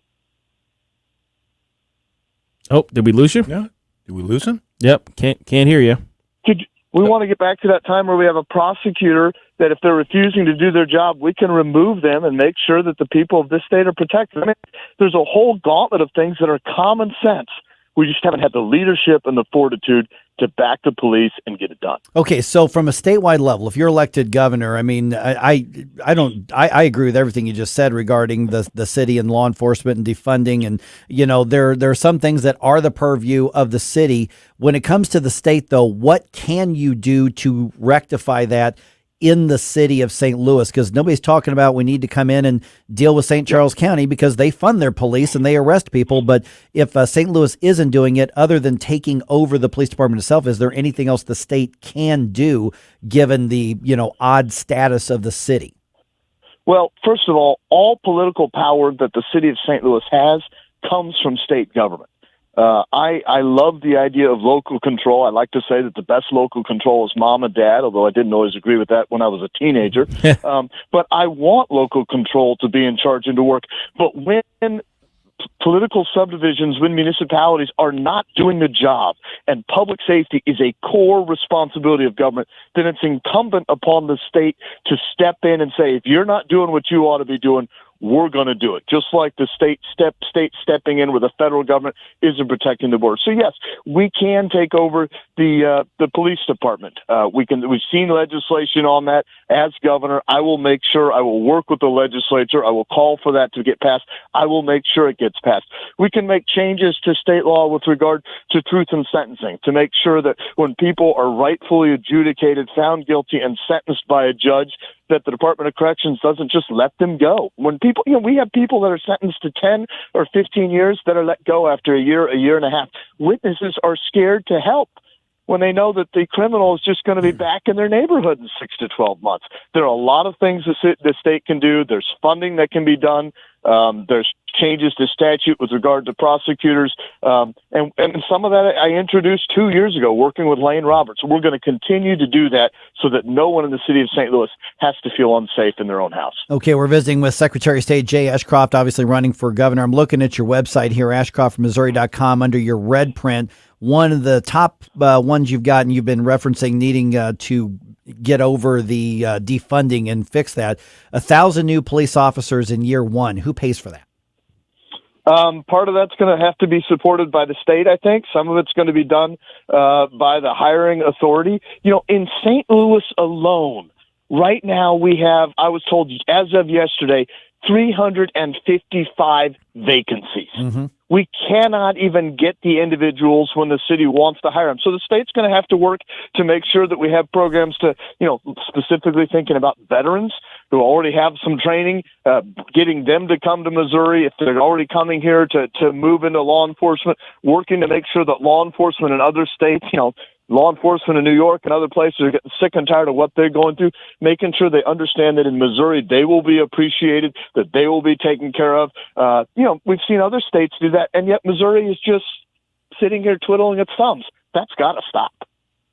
Hey, good morning, Jay. Stal Ponticus here. We got a question from a listener who wants to know why we still have voting machines in Missouri instead of going to all paper ballots. Your thoughts on that? Well, we do actually have paper ballots. We passed a law in 2022 so that the official ballot of the state is a paper ballot. When we're counting ballots, we're not looking at some sort of digital image or some sort of flash memory. We are actually looking at the paper ballot. When there's a recount, we are actually going back to that paper ballot. We have paper ballots. That's the official ballot. We got that changed in 2022. Now, with regard to people being able to use accessible voting equipment to mark that paper ballot, that's required by federal law, and the federal government has that authority under the U.S. Constitution. Okay. Secretary of State Jay Ashcroft, the website is ashcroftformissouri.com. And, of course, if you want to read about his latest, the endorsement from the Ethical Society Police of St. Louis, you can find that on the social media platforms as well. Jay, appreciate you giving us the update, because in St. Louis, I just don't think there's a bigger issue than crime and safety and the effect that that's having on the rest of the region as well. We were just talking about that with the folks from the Show Me Institute on the economic impact that's having. So it's not just something that affects the actual city or the special interest. It affects everyone. Crime and education, two top issues in St. Louis and in most of our state. All right. Jay Ashcroft, running for governor, ashcroftmissouri.com if you want to learn more. We'll talk to you again soon, Jay. Thanks so much. Thanks, Jay. Thank you very much. All right. Just ahead here, 7:50 on a Friday. Not today, Satan. On this Flashback Friday. And Gabe is going to dance into it with the sounds of Sheila E. That girl can play them timbales, man. Yes, she can. My That's true. goodness. That's true. I think she's still rocking it these days, isn't she? Yes, she is. Yeah. She is, yeah. She's out there. All right, not today, Satan. Just ahead here on 101.9, 94.1 News Talk STL.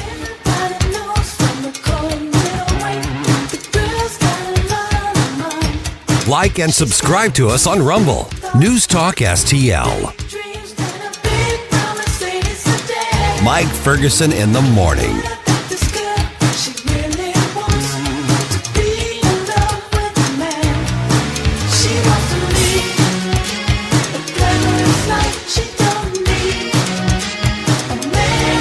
This week on News Talk STL. I stand here. Starts at the top. It starts with Biden. I call on Congress to authorize this effort as soon as possible. Israeli and American forces in the Middle East are on heightened alert after Iran vowed revenge for that Israeli airstrike. The Democrats have created a political battlefield here. News, analysis, and opinion. Law enforcement officers dying on his watch for being gunned down by people who have been arrested 20 times. 101.9 and 94.1. St. Louis is number one for conservative talk. News Talk STL. Okay, let's say the St. Louis Cardinals decided that they wanted to move to a different property and they wanted to move out of St. Louis. Do you know who they should call? My friends Rodney and Jen Wald.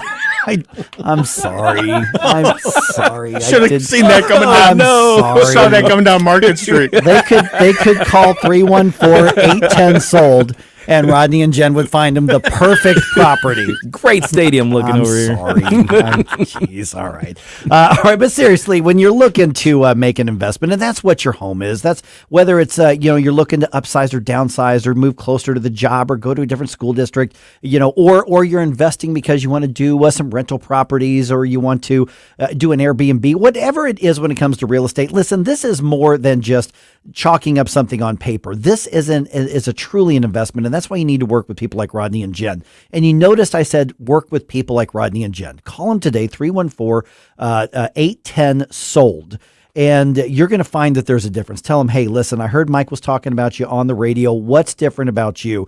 The thing is with Rodney and Jen is that any real estate agent can go look in their, what they call it, the MLS system or whatever it's called, and they can look up properties and show you stuff. And what happens in most places is people go into real estate because they want to be a salesperson and they want to, make a living doing that. Well, God bless them. Great. A lot of them have those little magnetic things on the cars. Good for them. Whatever. But Rodney and Jen sell upwards of 15 times more homes than other real estate professionals for a reason, is that they understand this isn't just about making a sale. This is about your family. That's the approach they've taken, and they have built a successful living doing that by taking care of people. It is the absolute American dream to have a successful business by doing right by people. This is who you need to talk to. 314-810-SOLD. There is a difference. There really is. They invest in the families they serve. They empower you to make the right decisions, and they will work with you for the right timeline, for the right property. And if you're selling a home, listen, they've got so many pre-approved buyers, you may not even need to list it. They're licensed in both Missouri and Illinois. So call them today, 314-810-SOLD. Looking to get a new carpet, hardwood, or tile installed quickly and efficiently in your home? Look no further than Michael's Flooring Outlet. Michael's Flooring Outlet is a family-owned and operated business with a 30-year history of offering a diverse array of high-quality options in flooring. My parents and in-laws used Michael's to rip up their old carpet and replace it, and they are both happy with the product and installation from Michael's. You can shop at one of their 3 locations in Creve Coeur, Darting Prairie, or St. Peter's, or you can check them out at igotfloored.com. That's igotfloored.com. This hour of Mike Ferguson in the Morning brought to you by Window World. Simply the best for less. 314-993-1800 or visit windowworld.com.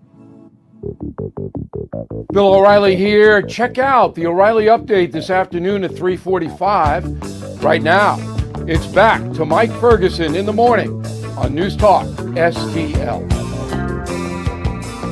Little Rush right here on Flashback Friday. That's a throwback. Man. Another request. New World Man. I think if Geddy Lee sticks with that bass, he'll do okay with it. He might. Yeah.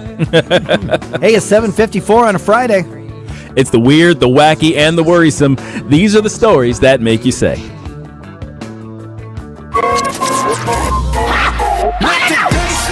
Look all the devil. Oh, hell no. This can't be happening, man. This ain't happening. The devil. There's only way to be sure. Not today, Satan. Not today. Amen. We've talked about weird things in people's luggage before, but this is absolutely a first at Boston's Logan International Airport, where a traveler was found to be carrying mummified monkey remains. What? No! God, please, no! No! No! Mummified monkey remains. Okay, so a canine officer named Buddy sniffed out the dead and dehydrated monkeys from inside luggage belonging to a traveler who recently returned to the U.S. from the Democratic Republic of Congo. FYI, raw or improperly processed meat from certain wild animals, aka bushmeat, is not allowed to enter the U.S. Oh, wow. It's so gross. See, if I were the guy that discovered that, I'd be like, you know what? I didn't see anything. I'm not touching it. Just go. You're afraid of the curse that's going to come upon you. I've seen way too many 70s movies. Exactly, yes. There's always a curse, and there's a shrunken, mummified head involved or something like that. Look, airport agents around the country have actually encountered a variety of meats. In 2022, agents at Washington Dulles confiscated charred bat. In 2019, officers at O'Hare intercepted about 32 pounds of rat meat. Why? Why, though? Why? Look, and speaking of rats, a town in Australia is currently suffering under a bona fide rat plague. Hell no. So the coastal town of Karumba in Queensland, Australia, with a human population in the hundreds, is bending under the weight of tens of thousands of rats.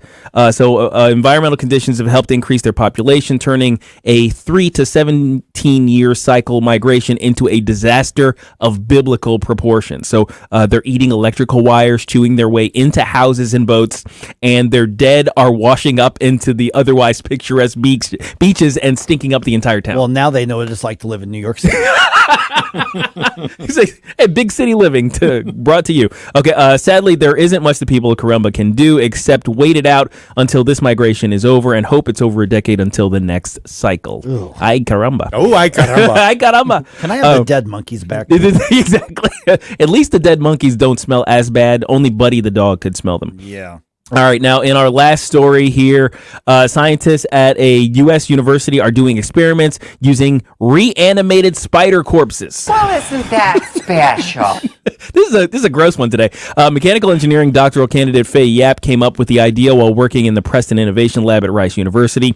After having investigated why spider limbs naturally contract when they die, Yap figured she could use compressed air to control the legs and thus create a robot gripper to pick up delicate materials. The experiment worked and the first necrobots were born. Oh. Seriously, they named them necrobots because they watch sci-fi movies like I do. The principal investigator at the lab, Daniel Preston, argues that this isn't just a scientific novelty. We don't have to build pneumatically actuated gripper from scratch. We just use nature in this sense to harvest the spiders. And I argue that these scientists were so concerned with whether they could do it that they didn't stop to think about whether they should. Because when it comes to zombie arachnid robots, you know what I'm saying. Look on the devil. Oh, hell no. This can't be happening, man. This isn't happening. The devil. There's only way to be sure. Not today, Satan. Not today. You Amen. don't need any stinking zombie spiders. Jewels on Hampton and St. Louis Hills is paying some of the highest prices on gold, silver, diamonds, semi-precious colored stones, coins, flatware, and fine watches on site. Jewels on Hampton is a premier jeweler featuring Alvanza's jewel art designs with an exquisite selection of diamonds, semi-precious stone jewelry, and vintage watches. Their expert design team can restyle your jewelry to today's contemporary style. They also do jewelry and watch repair. Need extra cash? Jewels on Hampton is paying some of the highest prices on gold, silver, diamonds, semi-precious colored stones, coins, flatware, and fine watches. Bring in your collectibles and clocks and sports memorabilia and figurines too. Jewels on Hampton, 4506 Hampton, just 3 blocks south of Chippewa, and jewelsonhampton.com. Call them at 314-752-5000, 314-752-5000, and jewelsonhampton.com. Jewels on Hampton. KLGY HD3 Clay, K270BW Bellefonte, KNBS Bowling Green. This is News Talk STL at 1019, 94.1, and always streaming at newstalkstl.com. News this hour from townhall.com. I'm Rich Thomason. Tension in the Middle East ramping up in the aftermath of last week's unprecedented Iranian drone and missile attacks on Israel, and now Israel's apparent response. Syria's state-run Sana news agency has quoted a military statement as saying Israel carried out a missile strike targeting an air defense unit in its south, causing material damage. Meanwhile, Iran has fired air defenses at a major airbase and a nuclear site near its central city of Isfahan after spotting drones. Some flights have been diverted or grounded after reports of explosions nearby. The commotion early Friday raises fears of a possible Israeli retaliatory strike following Tehran's unprecedented drone and missile assault on the country. I'm Charles Villadesma. Jury selection nearing completion at the New York criminal trial of former President Trump. 12 jurors have been seated, 5 alternates left to be chosen. Mr. Trump continues to complain about the trial, insisting it's a politically motivated sham, and it's being presided over, he says, by a Trump-hating judge. The whole world is watching this, folks. You got a DA that's out of control. You have a judge that's highly conflicted. The whole thing is a mess. And you have the leading candidate and leading crooked Joe Biden by a lot. He's the one that should be in trouble. He's a crook. You got a crooked president. The trial focuses on a routine non-disclosure agreement that paid a woman $130,000 during the 2016 campaign. Mr. Trump insists he did nothing wrong. The money did not come from campaign funds. Foreign aid bill on Ukraine is headed to the House for a vote. That vote expected tomorrow. Some Republicans are upset the measure fails to include U.S. border security provisions. Watching Wall Street ahead of the opening bell, Dow futures are down 17 points, NASDAQ futures off 23, and the S&P futures are down a fraction. More on these stories at townhall.com. Relief Factor, pain relief that's natural, pain relief that works, and pain relief that attacks the source of the pain. That's the experience of tens of thousands of Americans who are taking Relief Factor right now. See their incredible video endorsements at relieffactor.com and then order your 3-week quick starter pack for just $19.95. That's less than $1 a day. Find out if it can work for you like it works for me by ordering your 3-week quick starter pack today. relieffactor.com, relieffactor.com. Be the next success story. Jessica, this is the happiest day of my life. Right up there with the day I bought my RV and insured it with Progressive. Man, I love that thing. There are a million fish in the sea, which I'm reminded of every time I bring my RV to the lake, but I vow to love and cherish you just as much as I cherish campsites with full electric and water hookups. I'm so sorry. Protect your beloved with an RV policy from Progressive. Take as little as 4 minutes to see what you could save. From the Michaels Flooring Outlet Weather Center.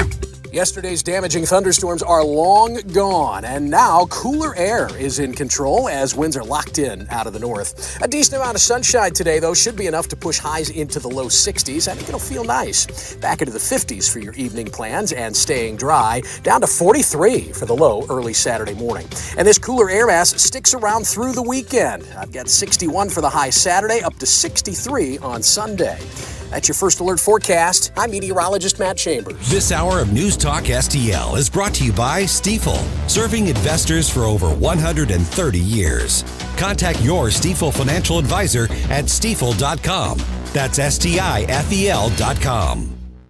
Tim Jones here with Stewie, the bagel loan guy. Stewie, mom and dad always told me don't refinance unless you can save at least 1 percentage point. What say you? We're going to break that rule of thumb with the bagel loan. No closing costs at all. Now, your mom always told you that because there was $3,000, $4,000 in fees you had to pay. If you're saving $100 a month, it takes you 40 months to recoup it. With the bagel loan, no closing costs at all. What happens if rates drop? Tim, just do it again. As long as it doesn't cost you anything, you'll be way ahead of the game, and that's what counts. 314-324-4440, or better yet, just Google the bagel loan. MLS number 226715. Hey, Tony Colombo here for Gutter Pros. When Christine and I bought our new house, we knew the gutters were an issue, and after meeting the Gutter Pros team, we knew that they were right for us. Gutter Pros is your all-in-one gutter service team that offers a variety of affordable solutions, and they even offer free estimates, so there's no cost to you to find out if they are right for your home, just like they were for ours. If you're having a problem with your gutters, contact the Gutter Pros now, because with Gutter Pros, water goes where they tell it to.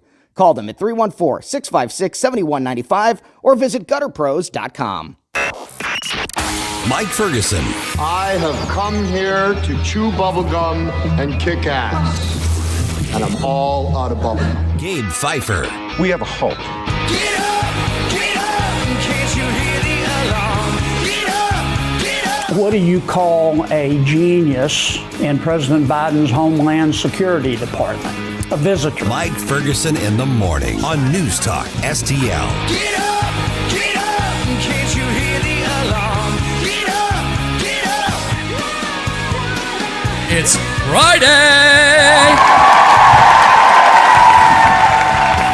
I'm still chuckling about that conversation with Jay Ashcroft a little bit ago. Yeah. So Jay and I are about the same age, right? Mm. And his dad, of course, you know him as the U.S. Senator and the Attorney General and the governor and everything. But his dad was also a very, very conservative minister. Right. John as well. John Ashcroft. Mm. And my dad was a very, very conservative, strict Baptist minister Yes. as well. So Jay knew exactly what I was talking about. We're talking about hiding your mixtapes because we weren't allowed to listen to the rock and roll on there. And you notice, like, even at our age in our 50s, he was like, yeah, I'm talking about something else. I don't know. My dad might be listening. Let me segue to the Southern gospel roots here. And he picked out Charlie Daniels, a band that could go both country and rock and roll. That's right. Exactly. So after a minute, I'm like, ooh, I was gonna like make the joke about that. I'm like, ooh, I think he's like, no, Ted might be listening.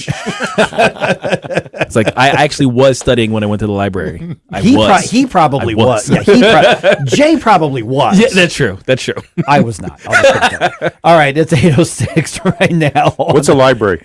Yeah. Okay. This Flashback Friday. Gabe Searstell's here. So is Danny Devine? Yeah. Hi. Good morning, everybody. Good morning. Nice to join you, gentlemen, again. And so I was running a little bit late this morning because I had to stop and get my Starbucks. I was looking and I'm like, you know what? World War III's popping off in the Middle East. I'll be damned if I'm going to start my day with a gas station coffee. So I sat in line for an extra 10 minutes. And I know Starbucks, say what you want about them, but they make pretty good coffee. I got to be honest. Caldi's is better. Yeah. That's all I'm saying. They They did ask me for a tip, though. The coffee wars. Yeah, I got a black coffee here, 1 shot of espresso. It cost me about $7.38. Oh my gosh! And then that hurts. The poor kid at the counter, because you could tell he's embarrassed by it. He flips the iPad around. He's like, "Oh, there's a couple questions you got to answer before you check out." It's like, "Do you want to leave a tip?" "Oh, I'd love to leave a 40% tip for your coffee pouring experience." Yeah, where gravity does the work for you. Exactly. Yeah. I saw another one of those tipping culture stories the other day. It was at an airport where somebody, apparently their luggage was like half a pound over.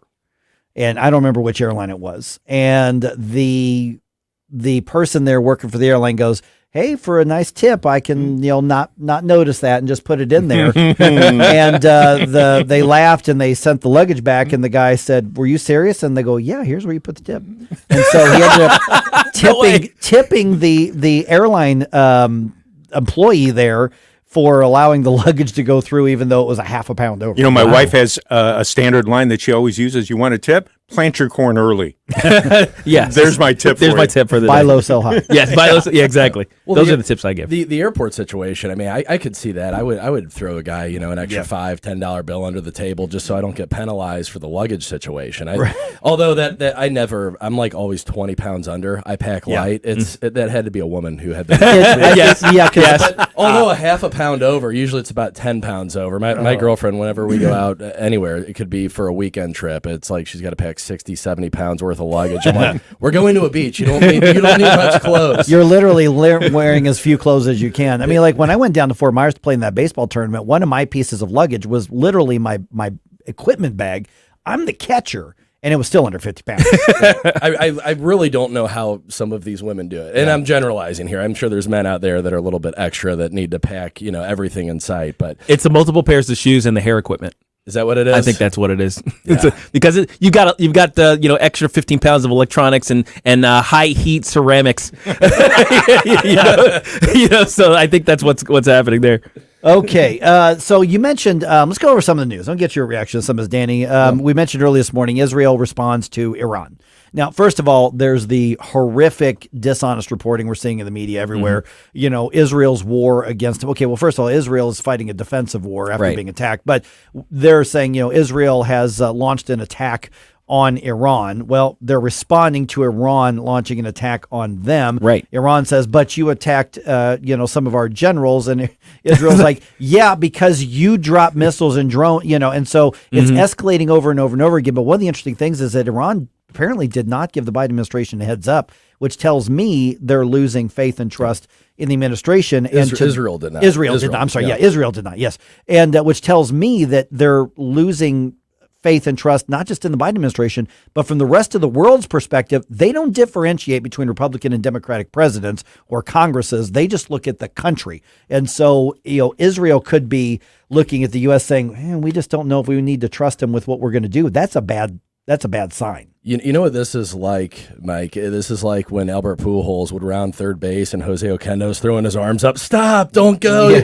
And he just blows right past the stop sign. That's Israel right now. No matter what the United States, Biden could say, "Hey, we need to calm the situation down over there." Clearly, Israel's just blowing right through whatever Biden has to say, whatever this Biden regime has to say. Or Biden just says, don't. Don't.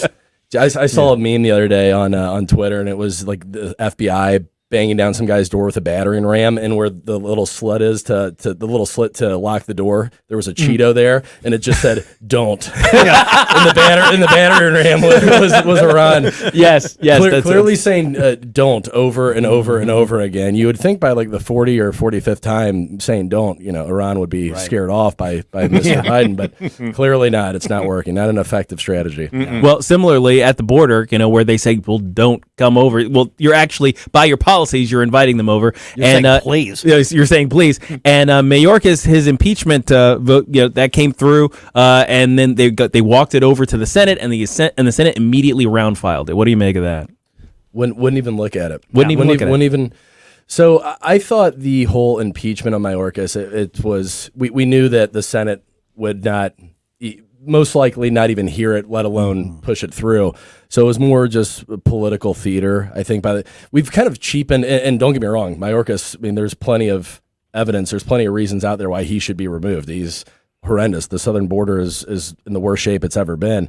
But this whole impeachment thing, and I think people are getting a little burnt out about how we throw impeachment around all willy-nilly nowadays. And it's like, do these people up in Washington, D.C., do they have anything better to do than just like go to work for the American people? How about we start with that? But yeah, Mayorkas, I thought that the Senate not even entertaining it just shows you all you need to know. Yeah, I mean, and we knew that was going to happen. Yeah, we knew that was going to happen. So it was really just a giant waste of time. Again, it was more for the optics than anything else. And it's like, yeah, I think the guy should be removed immediately, but we all knew it wasn't going to go through. So what's the point? Okay, so let me follow up on something you just said, because we've made this argument here before, and you can go back to the Trump years, and even before that, remember, there's been threats of impeachment against everybody, but nobody would actually pull the trigger on it because that is such a massive constitutional right, it's huge. It's a massive deal. It's the biggest thing. It's for the worst case scenario. Right. And Chuck Schumer was whining about saying, I've always said that we shouldn't use impeachments just to settle policy differences. And we're going, you just now discovered that? Because that wasn't your take a few years ago on this as well. And like Donald Trump or don't like Donald Trump, it's really hard to make the case that you could throw rushed impeachments at him over and over again. And so now the bar is set to where it says, I don't like what you're doing, I'm going to impeach you. Exactly. Now it's this never-ending loop of this impeachment, just political theater type stuff. And I said this, Mike, during Trump's first administration. It was, imagine, because the guy moved mountains with all the guns pointed towards his head, all the pressure from the media, from the establishment in Washington, D.C., and then these impeachment trials that they kept throwing at, these impeachment inquiries that they kept throwing at him. Imagine what he could have done if it wasn't for all that. He already accomplished a ton. His resume from the first administration, from the first term, is incredible when you really look at it. But imagine if there were no distractions and all these these trials, these witch hunts, things like that, how much more could have been accomplished. That's the really sad part of it, because it could have been so much even better. Is there any going back? Can we? That's a good question. Put the genie back in the bottle? Can we put the toothpaste back in the tube here, or is it done? We're going to have not until there's an overhaul. I think there's just too many people up in Washington D.C. right now that don't have the American citizens' best interest in mind, that are more concerned with saving their career and their quote unquote legacy there in Washington D.C. And they're just establishment politicians. They've been up there for decades, and until those people are out, and there's a new wave of people that genuinely care about the American people up there, then I think it's just going to keep going on and on. Someday the history books are going to rate presidents by their records on impeachment. Well, they were 2 and 3, under 500. Under 500. Oh my God! Well, Trump's undefeated. He's 2-0. So he's like the Floyd Mayweather of impeachments. Yeah. Okay, real quick here. So Columbia University, New York City yesterday, a bunch of the pro-Palestine, pro-Hamas, anti-Israeli protesters decided they were going to go the old school Chaz, Chop, Occupy, set up an encampment protest. We're going to take over. We're going to make them meet our demands. And the president of the university, the mayor, and the police department in the deep blue city said no, and they hauled off and physically removed and arrested over 100 of these college students. And now the university says every single one of those students has been suspended from Columbia on this. So has the young extremist leftist protesters, are they tipping the scale, overplaying their hand and going too far finally, even for the left? I think so. And this is something I've been saying for years, is that these people on the left, these radicals that will just keep going and going and going. You give them an inch, they're going to take a mile, and they've gone so far left, off the rails, that now even middle of the road people, slightly left leaning people, are realizing, hey, this is not the group that I want to be associated with. These people have hijacked our party. I was looking, what was that, Tuesday or Monday this week, where they had the pro-Palestinian protest or all over America. Golden Gate Bridge was locked down for 4 hours, New York City. And your right to assemble, your right to protest is protected under the First Amendment. But when you're actually blocking traffic for 4 hours, not allowing people to get to whatever it may be, work, a doctor's appointment, maybe there's a pregnant woman in there that needs to get to the ER immediately to get get emergency vehicles. Yeah, who can to go home because you got to go number 2. Who knows? I really don't care what that the counts reason. as an emergency. That's an emergency, exactly. At least that's what I tell the police officer while I'm speeding. You drive a Tesla or Prius. You have a Tesla. You don't speed. Oh, here we go back to the whole Prius thing. Come on, Mike. I'm trying to stay focused here. So yeah, these protesters, and it's incredible. I have actually a guest coming on the show this weekend who is from the area. Great guy. He's built a lot of great companies here in St. Louis, but he's Jewish, and he told me, I don't know if I mentioned this on the last time I was here, but he never voted Republican in his life. He voted, I believe, for Bernie Sanders in the 2016 primary, did not vote in 2020, but he told me, and this was several months ago and it's only gotten worse against Jewish people here in America since then. He said, you know what, I've never voted Republican. I didn't vote for Trump the first time, the second time, but he'll be getting my vote in this upcoming election.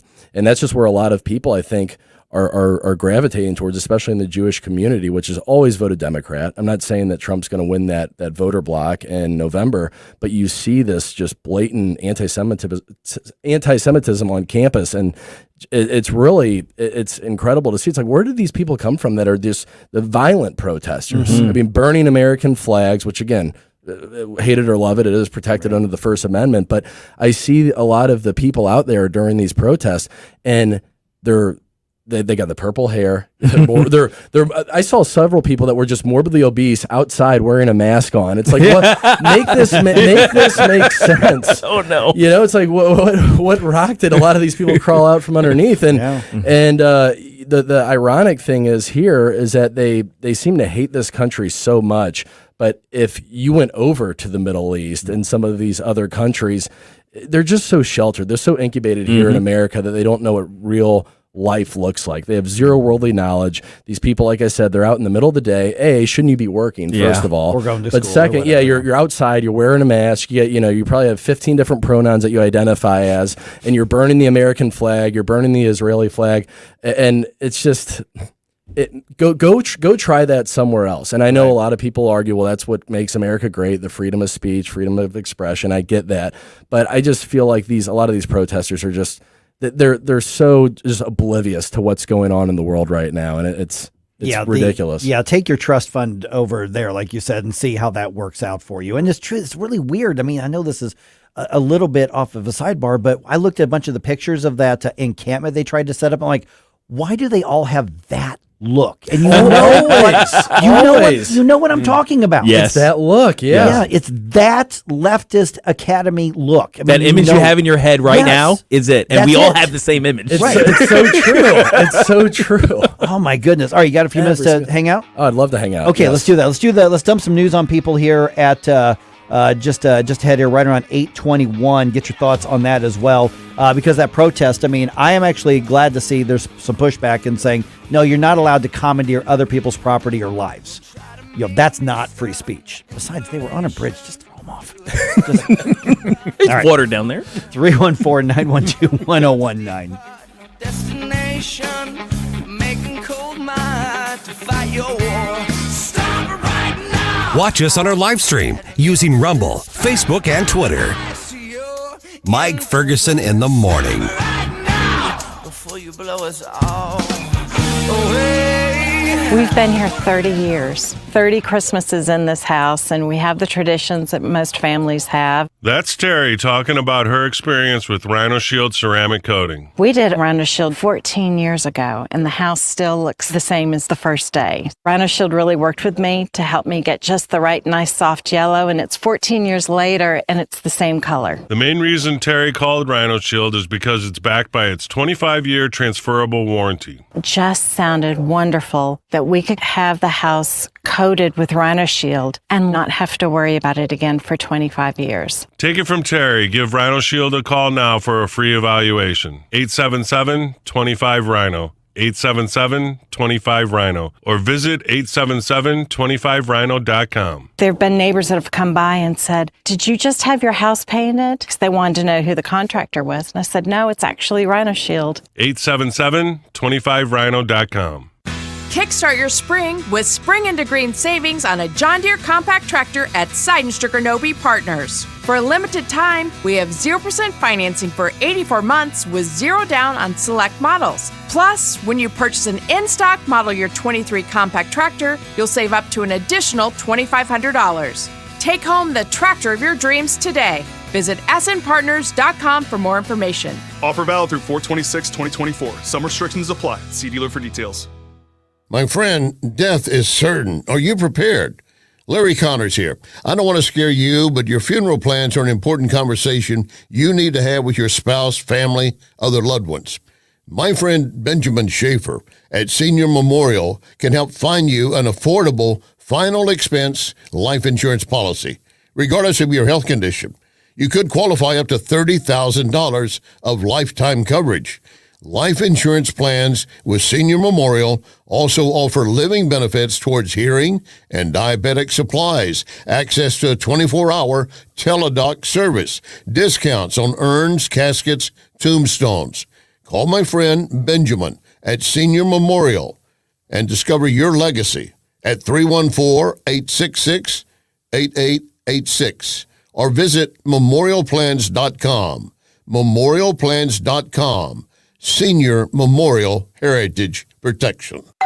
Pizza's here. Oh, great. I'd love some, but I'm worried about my stomach issues. If you're worried about having diarrhea, gas, bloating, stomach pain, or loose, oily stools, it may not just be stomach issues. It could be a condition called exocrine pancreatic insufficiency, or EPI. With EPI, the pancreas doesn't release enough enzymes to break down food, but EPI is manageable. Use the symptom checker on identifyepi.com and talk to your doctor. That's identifyepi.com. Sponsored by AbbVie. We used to argue about whose turn it was to clean the gutters, but then I had Leaf Filter gutter protection installed. Wait, I told you Leaf Filter had free inspections and estimates and a lifetime guarantee. Meaning we never have to argue about whose turn it is to clean the gutters again. But I visited leaffilter.com/beacon first. No, I did. It doesn't matter who. Visit leaffilter.com/beacon to schedule your free gutter inspection and get up to 30% off today. See representative for warranty details. Promotion is 20% off plus a 10% senior or military discount. One discount per household.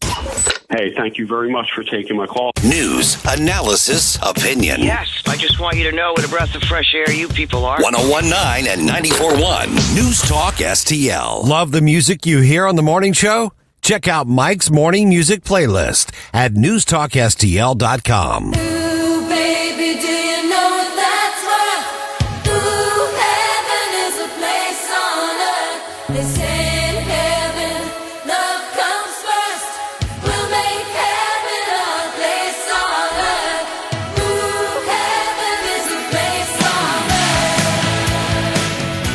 Well, Belinda Carlisle. Heavens on earth. Yeah, heaven is a place on earth. Yeah. Her post-Go-Go's career. She was really big in the 80s there for a while. Her, Jane Wiedlin had a good career from the Go-Go's as well. This was like pop gold back in my high school years. It reminds you of like Breakfast Club. That's right. Yeah. Yep. You know, what a magical time to be alive. Seriously. A lot of great conversation happening on the Rumble chat box right now. So jump on in there. A lot of people talking about the protest of the kids and the cameras. Let's just say that this movement has worn out its welcome. Let's put it that way. Danny Define in studio with us from Next Gen Show. What can we look forward to this weekend?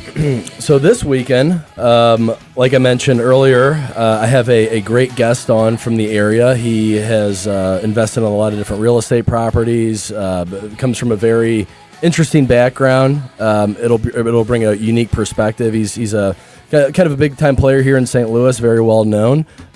So he will be offering his perspective on. He's Jewish and gay.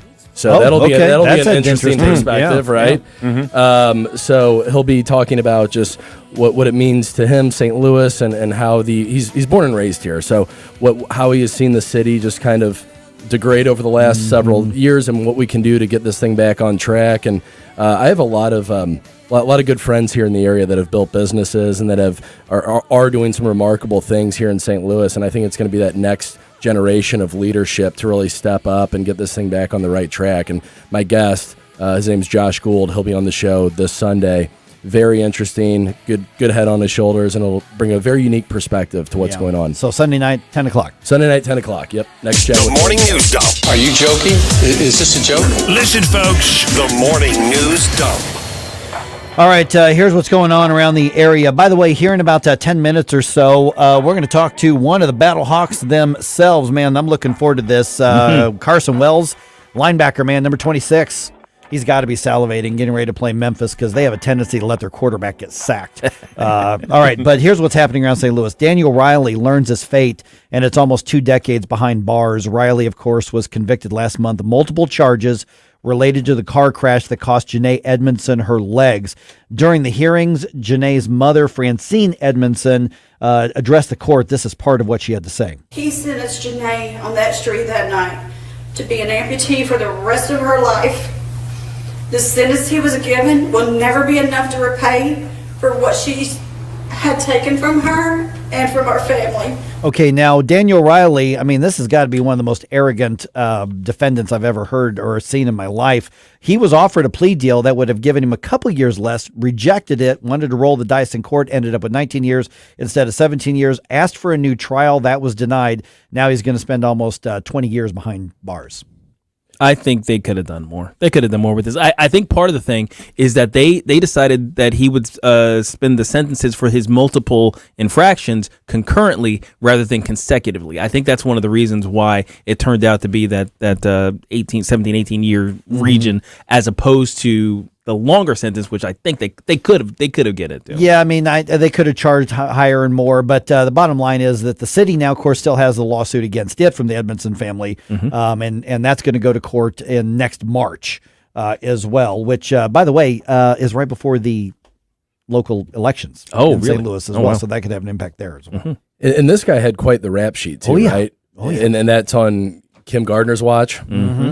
Yeah, it should have never been out in the first place. Exactly. Well, it was documented that he violated the terms of his, parole literally over 100 times because they could track the thing on his ankle and they knew that, I mean, it was just insane that he was still out anywhere and he didn't have a license. And I mean, it was just over and over and over again. It's just absolute incompetence again by St. Louis city government. See, just things like that, though. You look at St. Louis and where we've gone the last 15, 20, 30 years, and it seems like, oh, this is just a insurmountable thing to climb this mountain and get St. Louis back on track, but it's just common sense. Like, look, fixes like that, keeping people like that off the streets and cleaning up the crime is obviously the number one thing here in the city of St. Louis, and it's so frustrating too because there's so much potential, and it's just like things like this. How does this happen? Yeah.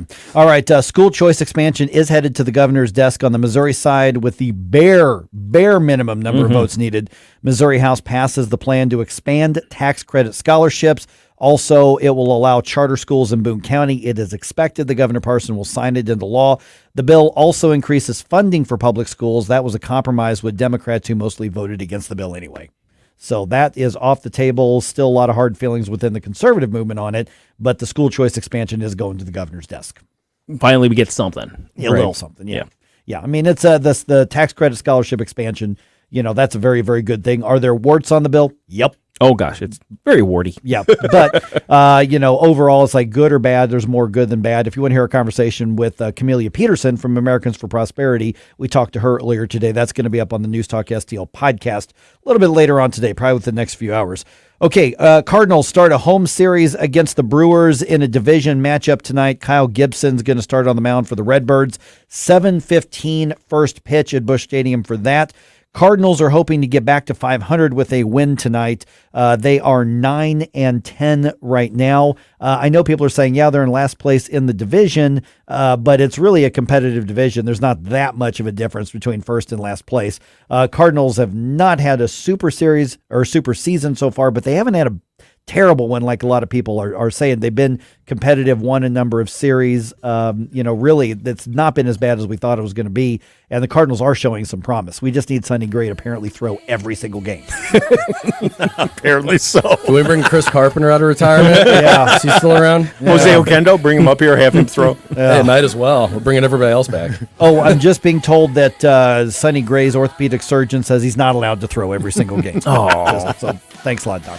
All right, just ahead here, Battlehawks, man, they are on national TV.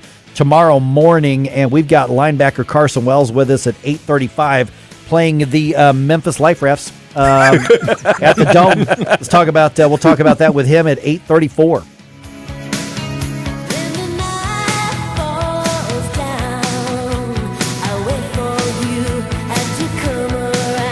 Like us on Facebook at News Talk STL.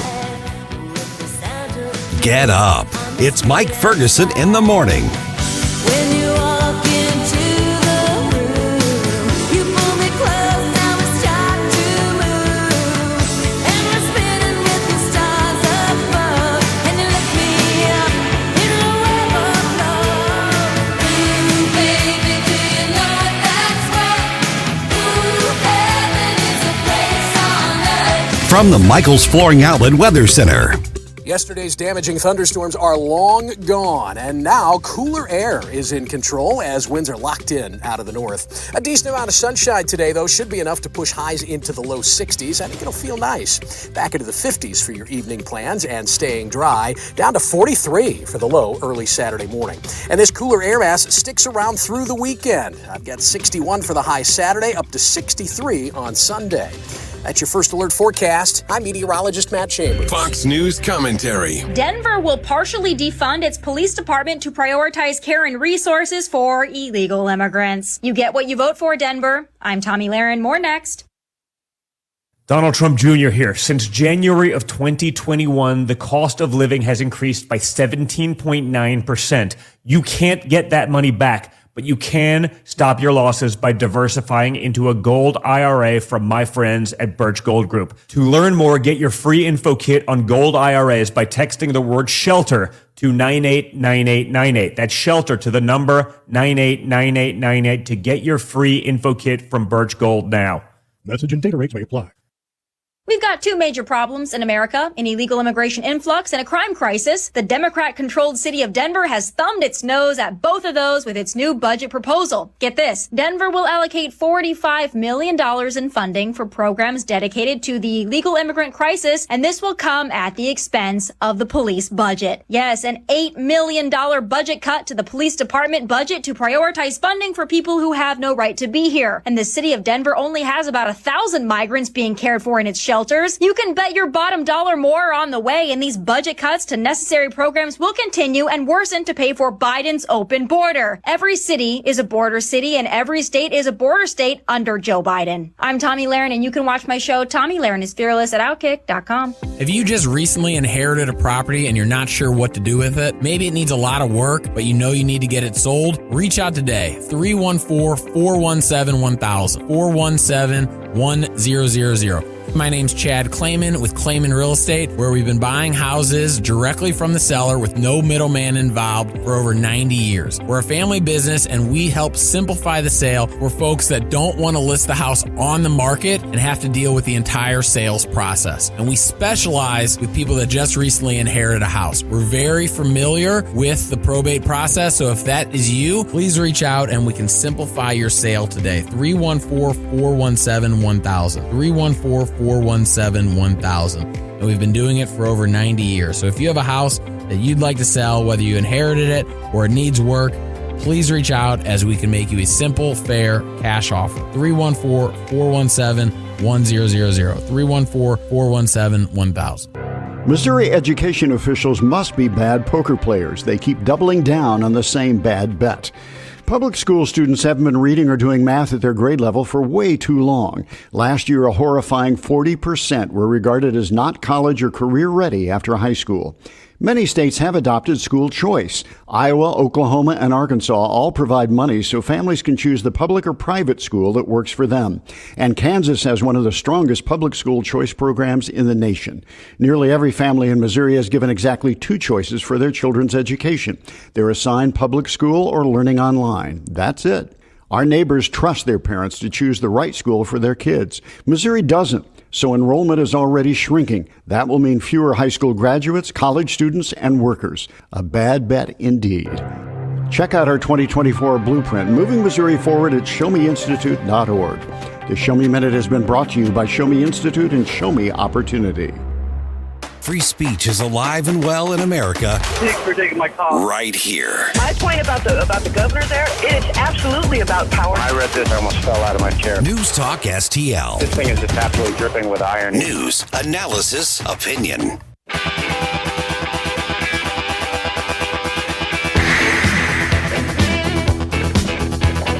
Hey, this is Rob Carter. Join me weeknights at 8 p.m. as I challenge our politicians, expose the political press, and analyze pop culture. It's the Rob Carter Show, weeknights from 8 to 10 p.m. here on News Talk STL. Now let's get back to the best men's league over 40 backstop in St. Louis. Mike Ferguson in the morning. Little ZZ Top on your Flashback Friday. You're welcome, honey. That's right. that was My request. That was Janet's request. Oh, no wonder you married her. She's got good taste in music. There we go. And she's got great legs. Oh, Gabriel. Oh. I'm clutching my pearls. This is a family-oriented morning show. Yes. Marital bliss is important to family There you formation. Does she identify as a she, her? Absolutely. Okay. That's a lot of she. Carson's listening on Carson from the Battlehawks is listening, going, "What the hell did I just get myself into?" All right, so here's what's happening. The Battlehawks have the UFL's early game this weekend. They host the Memphis Showboats at the Dome, of course.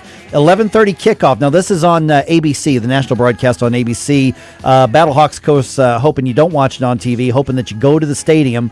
Set another attendance record. Battlehawks, by the way, tied for first in the XFL conference with a 2-1 record. Second most points scored in the league so far after 3 weeks. The Pontoons are 1-2 on the season as they're coming in as well. Now we're joined by Pontoons. Oh yeah, Showboats. I'm sorry, Showboats. I think you've used every nautical term you can. Number 26 is Carson Wells, linebacker for the Battlehawks, who joins us right now. And Carson, first of all, man, appreciate you being on the show. Secondly, you're a linebacker. The Memphis Showboats gave up 8 sacks last week alone. From a linebacker's perspective, are you already lobbying for more blitz plays to be called so you can plant a quarterback? Yeah, I appreciate y'all having me on. And yeah, no doubt. I mean, when it comes to a team like that, you wanna get on them early and just not give them a chance to breathe. Good morning, Carson. Gabe Pfeiffer here. So, what I'm hoping to see on Saturday is some defensive points off the turnover. I'm really looking for somebody to grab that INT and take it all the way to the house. What are you thinking in terms of anticipating the types of plays you're going to be able to have those opportunities? Yeah, when because you face the they Showboats? actually had to do a quarterback switch last week, so they that's not been their strongest point, is putting in the air.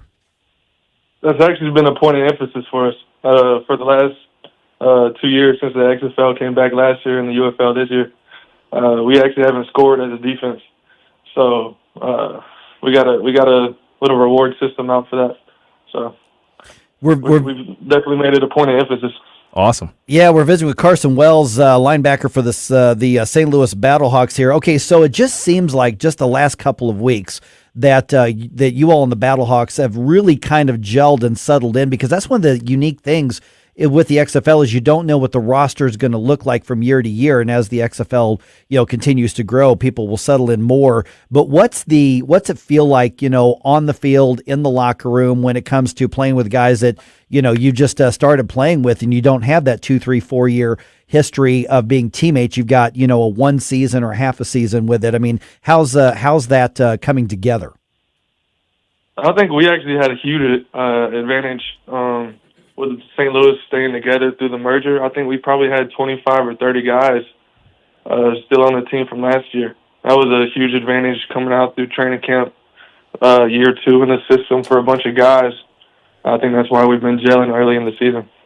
Hey, good morning, Carson. Stal Ponticus here. So as a linebacker, who were some of the players you followed and enjoyed watching as a kid? As a kid, so I grew up in Florida. Both my parents went to the University of Florida. And then a kid from my high school named Earl Everett. He played linebacker at the University of Florida. Mm-hmm. In that national championship in 2006. He was the guy that tackled Troy Smith without his helmet on. I don't know if y'all remember that. Yeah, I picture remember went that. viral. Yeah. Yeah. And then he was my coach in high school too, actually. Oh, wow. Somebody I watched a lot. All right, when you're watching the game tomorrow, whether you're at the Dome or whether you're watching on ABC, you want to watch for number 26. That's Carson Wells, and that's who we're talking about, talking to right now, not about, talking with right now. Okay, when you look at the game plan coming in right here, I mean, obviously, home field, it's going to be noisy in there. Memphis or anybody else, they're not used to the crowds that St. Louis gets, and I'll ask you about that here in just a second. But this is kind of a crucial game. We're not quite halfway through the season, 2-1 on the year, tied for first in the division. A win here really puts you in a great position as things start to shape up for playoffs. No doubt. Everybody's trying to figure out who they are right now.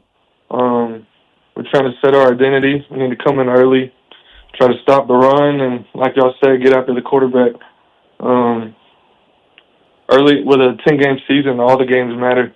You can't just, we'll turn it on later in the year and get ready for the playoff push. Every game matters in a 10-game season. So we know the importance of these. Hey, Carson, Danny Define here. Good morning. I wanted to know how A.J. McCarron and his leadership, how does that translate in the locker room? Obviously, he was on some great teams there in Alabama, won a national title. But what does it mean to have him leading this group here at the Battlehawks? Oh, it's great. I mean, he takes full control of the offense.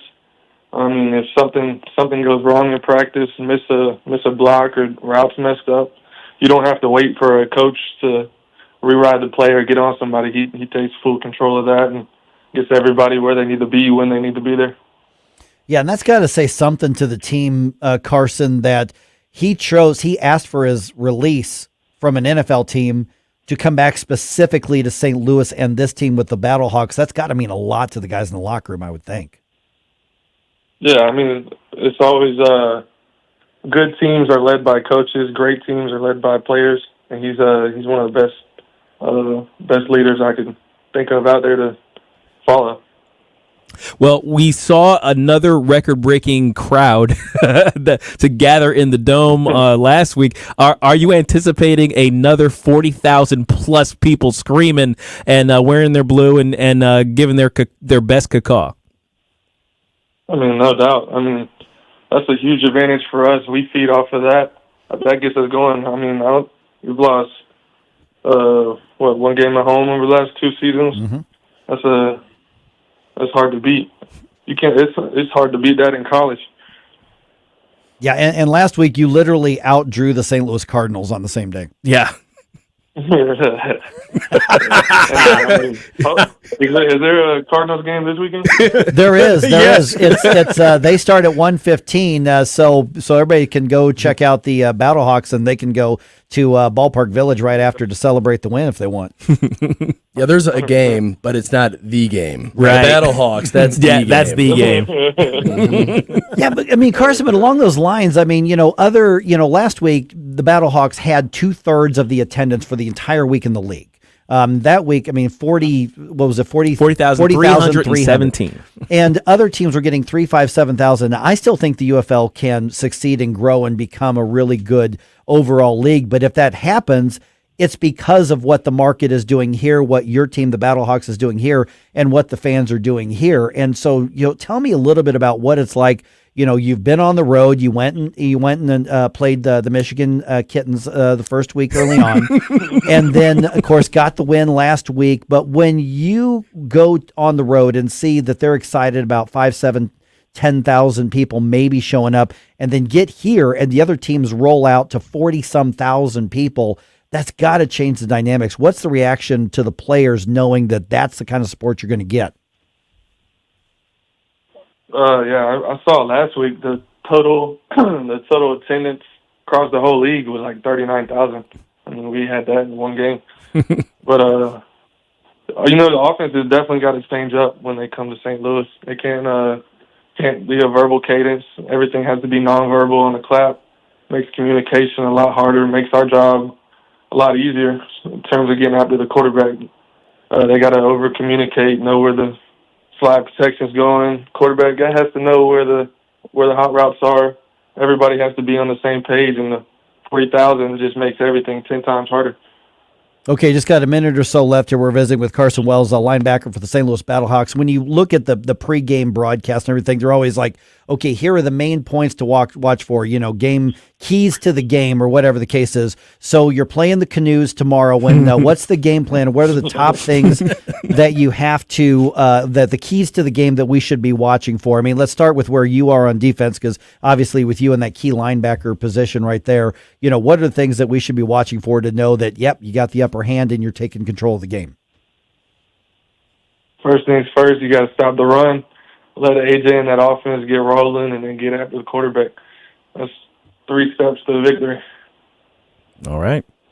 Carson Wells, St. Louis Battlehawks. The game's on ABC. Kickoff is at 11:30. I'm not sure when the coverage starts, probably around 11 or so, but get out to the Dome, man. I mean, get out there. Let's continue to basically, we are the sugar daddy of the entire UFL right now. Yes. Let's be honest. Because we're showing up, but the Battlehawks are delivering, man. So, Carson, great to chat with you, man. Thanks for being on. Thanks, Carson.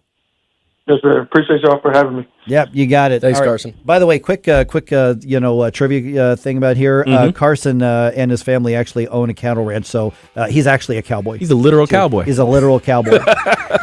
So go out there and beat those life rafts. That's right. Pontoons. What a weak name that is. The Memphis dinghies. All right. It is April 19th, which means tomorrow, by my public school math, is that tomorrow is 420. Oh, yeah. Yeah. Do you know anybody who's going to be celebrating?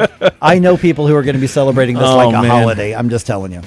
Smoke is thick in the air. It will be.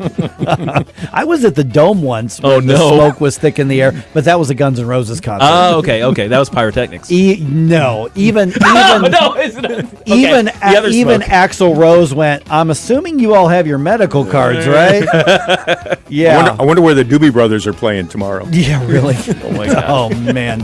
All right, that's still ahead here. We've got Danny Define in studio with us here on 1019 94.1 News Talk STL.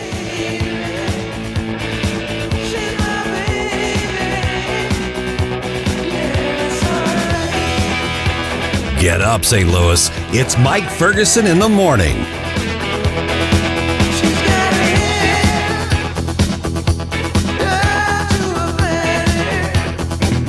This is Rob with St. Louis Bathroom Renovation, and we'd like to let you know you don't have to maintain the grout in your home anymore. The grout on the floor or in your shower or bath area. How would you like zero grout in your bathroom? At St. Louis Bathroom Renovation, we focus on grout-free options for your bathroom. If you hate cleaning grout, St. Louis Bathroom Renovation, 314-477-6476. 314-477-6476. Give us a call. Pigeons, they are everywhere, and they're very good at dive bombing freshly washed cars. Wellington Environmental reminds you those droppings are more than a nuisance. They can be a major health issue, especially massive droppings on buildings or in parking garages. So who do you call to safely clean it up? You do what many hospitals, universities, public buildings already do. You call Wellington Environmental. Wellington Environmental has been dealing with all kinds of hazards for 35 years. Special people, special skills, special equipment. Wellington gets it done. So to avoid health issues ranging from pigeon droppings to mold to chemical leaks, contact Wellington. 314-644-4930. 644-4930. WellingtonSTL.com. Wellington Environmental. Your world cleaner, better, safer. Be well with Wellington. To all our incredible supporters, we at the David Dorn Foundation say thank you. Your 5-star online reviews that you recently posted are beacons of encouragement on our mission to assist first responders. And a shout out to Steve Katraba, who reviewed us with these powerful words. The Dorn Foundation continues to fill a need in the public safety community and thereby to the public. Steve, your words are more than a review. They show the impact we're making for first responders. To read more strong reviews, Google the Dorn Foundation now. The Herzog Tomorrow Foundation provides private school tuition scholarships through Missouri's new Most Scholars program to cover the cost of accessible, high-quality schooling. Hi, this is Myella Esser with the Herzog Tomorrow Foundation. Our private school tuition scholarships wouldn't be possible without the support of generous Missouri taxpayers. If you're a Missouri taxpayer interested in redirecting your tax dollars and sending them to Missouri students in need of a better education, please contact me at herzogmoscholars.org. Better education for students creates a better tomorrow for all. Learn how you can help provide a better education for Missouri students at herzogmoscholars.org. That's herzogmoscholars.org. Also, sign up for The Lion, an initiative of the Herzog Foundation that carries articles covering a wide range of issues facing American families and culture. herzogfoundation.com. That's herzogfoundation.com.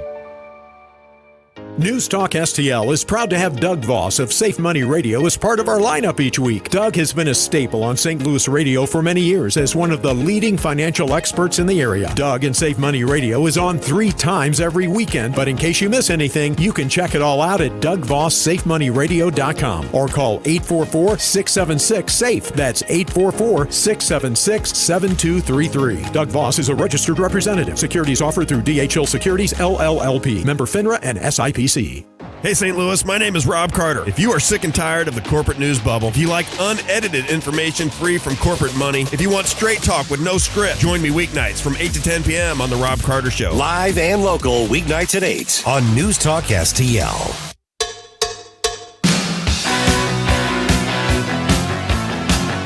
Love the music you hear on the morning show? Check out Mike's morning music playlist at newstalkstl.com.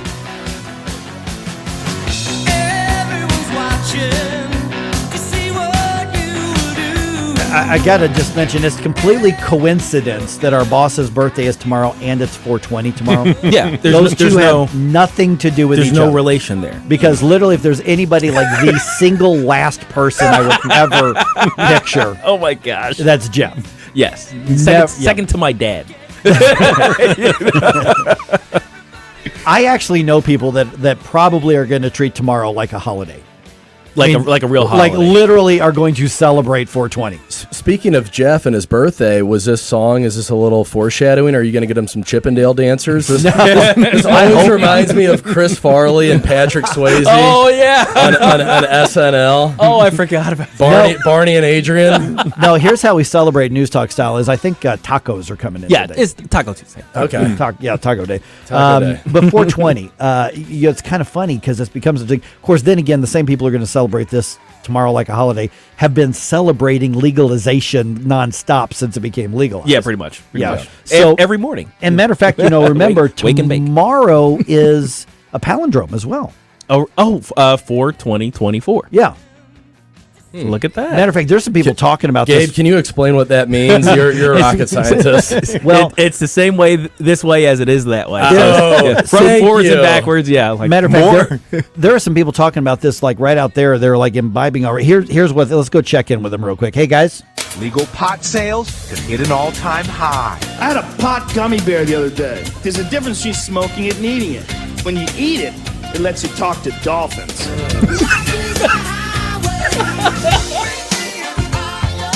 You've got a higher power. And I gotta stay high all the time. Come on, get higher. She's so high. She get high. I'm so living high. In the midday sun. I can see the air. that was actually not the one I wanted to play. And no, I have not been celebrating myself here. I can see the air. Yes. It's incredible. You know, I've grown up in this pot revolution, and I've seen the changes in the public perception over the last 10 years. And, you know, high school, you had to drive 50 miles into the woods just to smoke out of an apple. And now you have kids walking in Target in their flannels and slippers just hitting the vape pen while they're doing some shopping. It's incredible to see how this has evolved over the last 10, 15 years. We were just talking about that. And yeah, it's like a lot of things, like a lot of cultural norms have changed pretty dramatically over just the last 10 years, let alone the last 20 years. You know, I was like, because I was coming up as a kid, 80s, 90s kids. So looking at the difference between my upbringing and, let's say, my daughter's upbringing, or now, my nieces and nephews, their upbringing, my goodness, it's a different world entirely. It is. And I've always been, I'm pro pot. I don't think it should be a criminal offense. I don't mind it being legalized at the recreational level. But having said that, I also feel like the accessibility and when you're talking about kids in high school, vaping and things like that, just like anything else, you need to handle it responsibly. And I don't think anybody under the age of 21, when your brain is still developing, that cannot be good to be 14 years old smoking weed all the time. I know some 40-year-olds whose brains are still developing and probably should. That's true. That's true.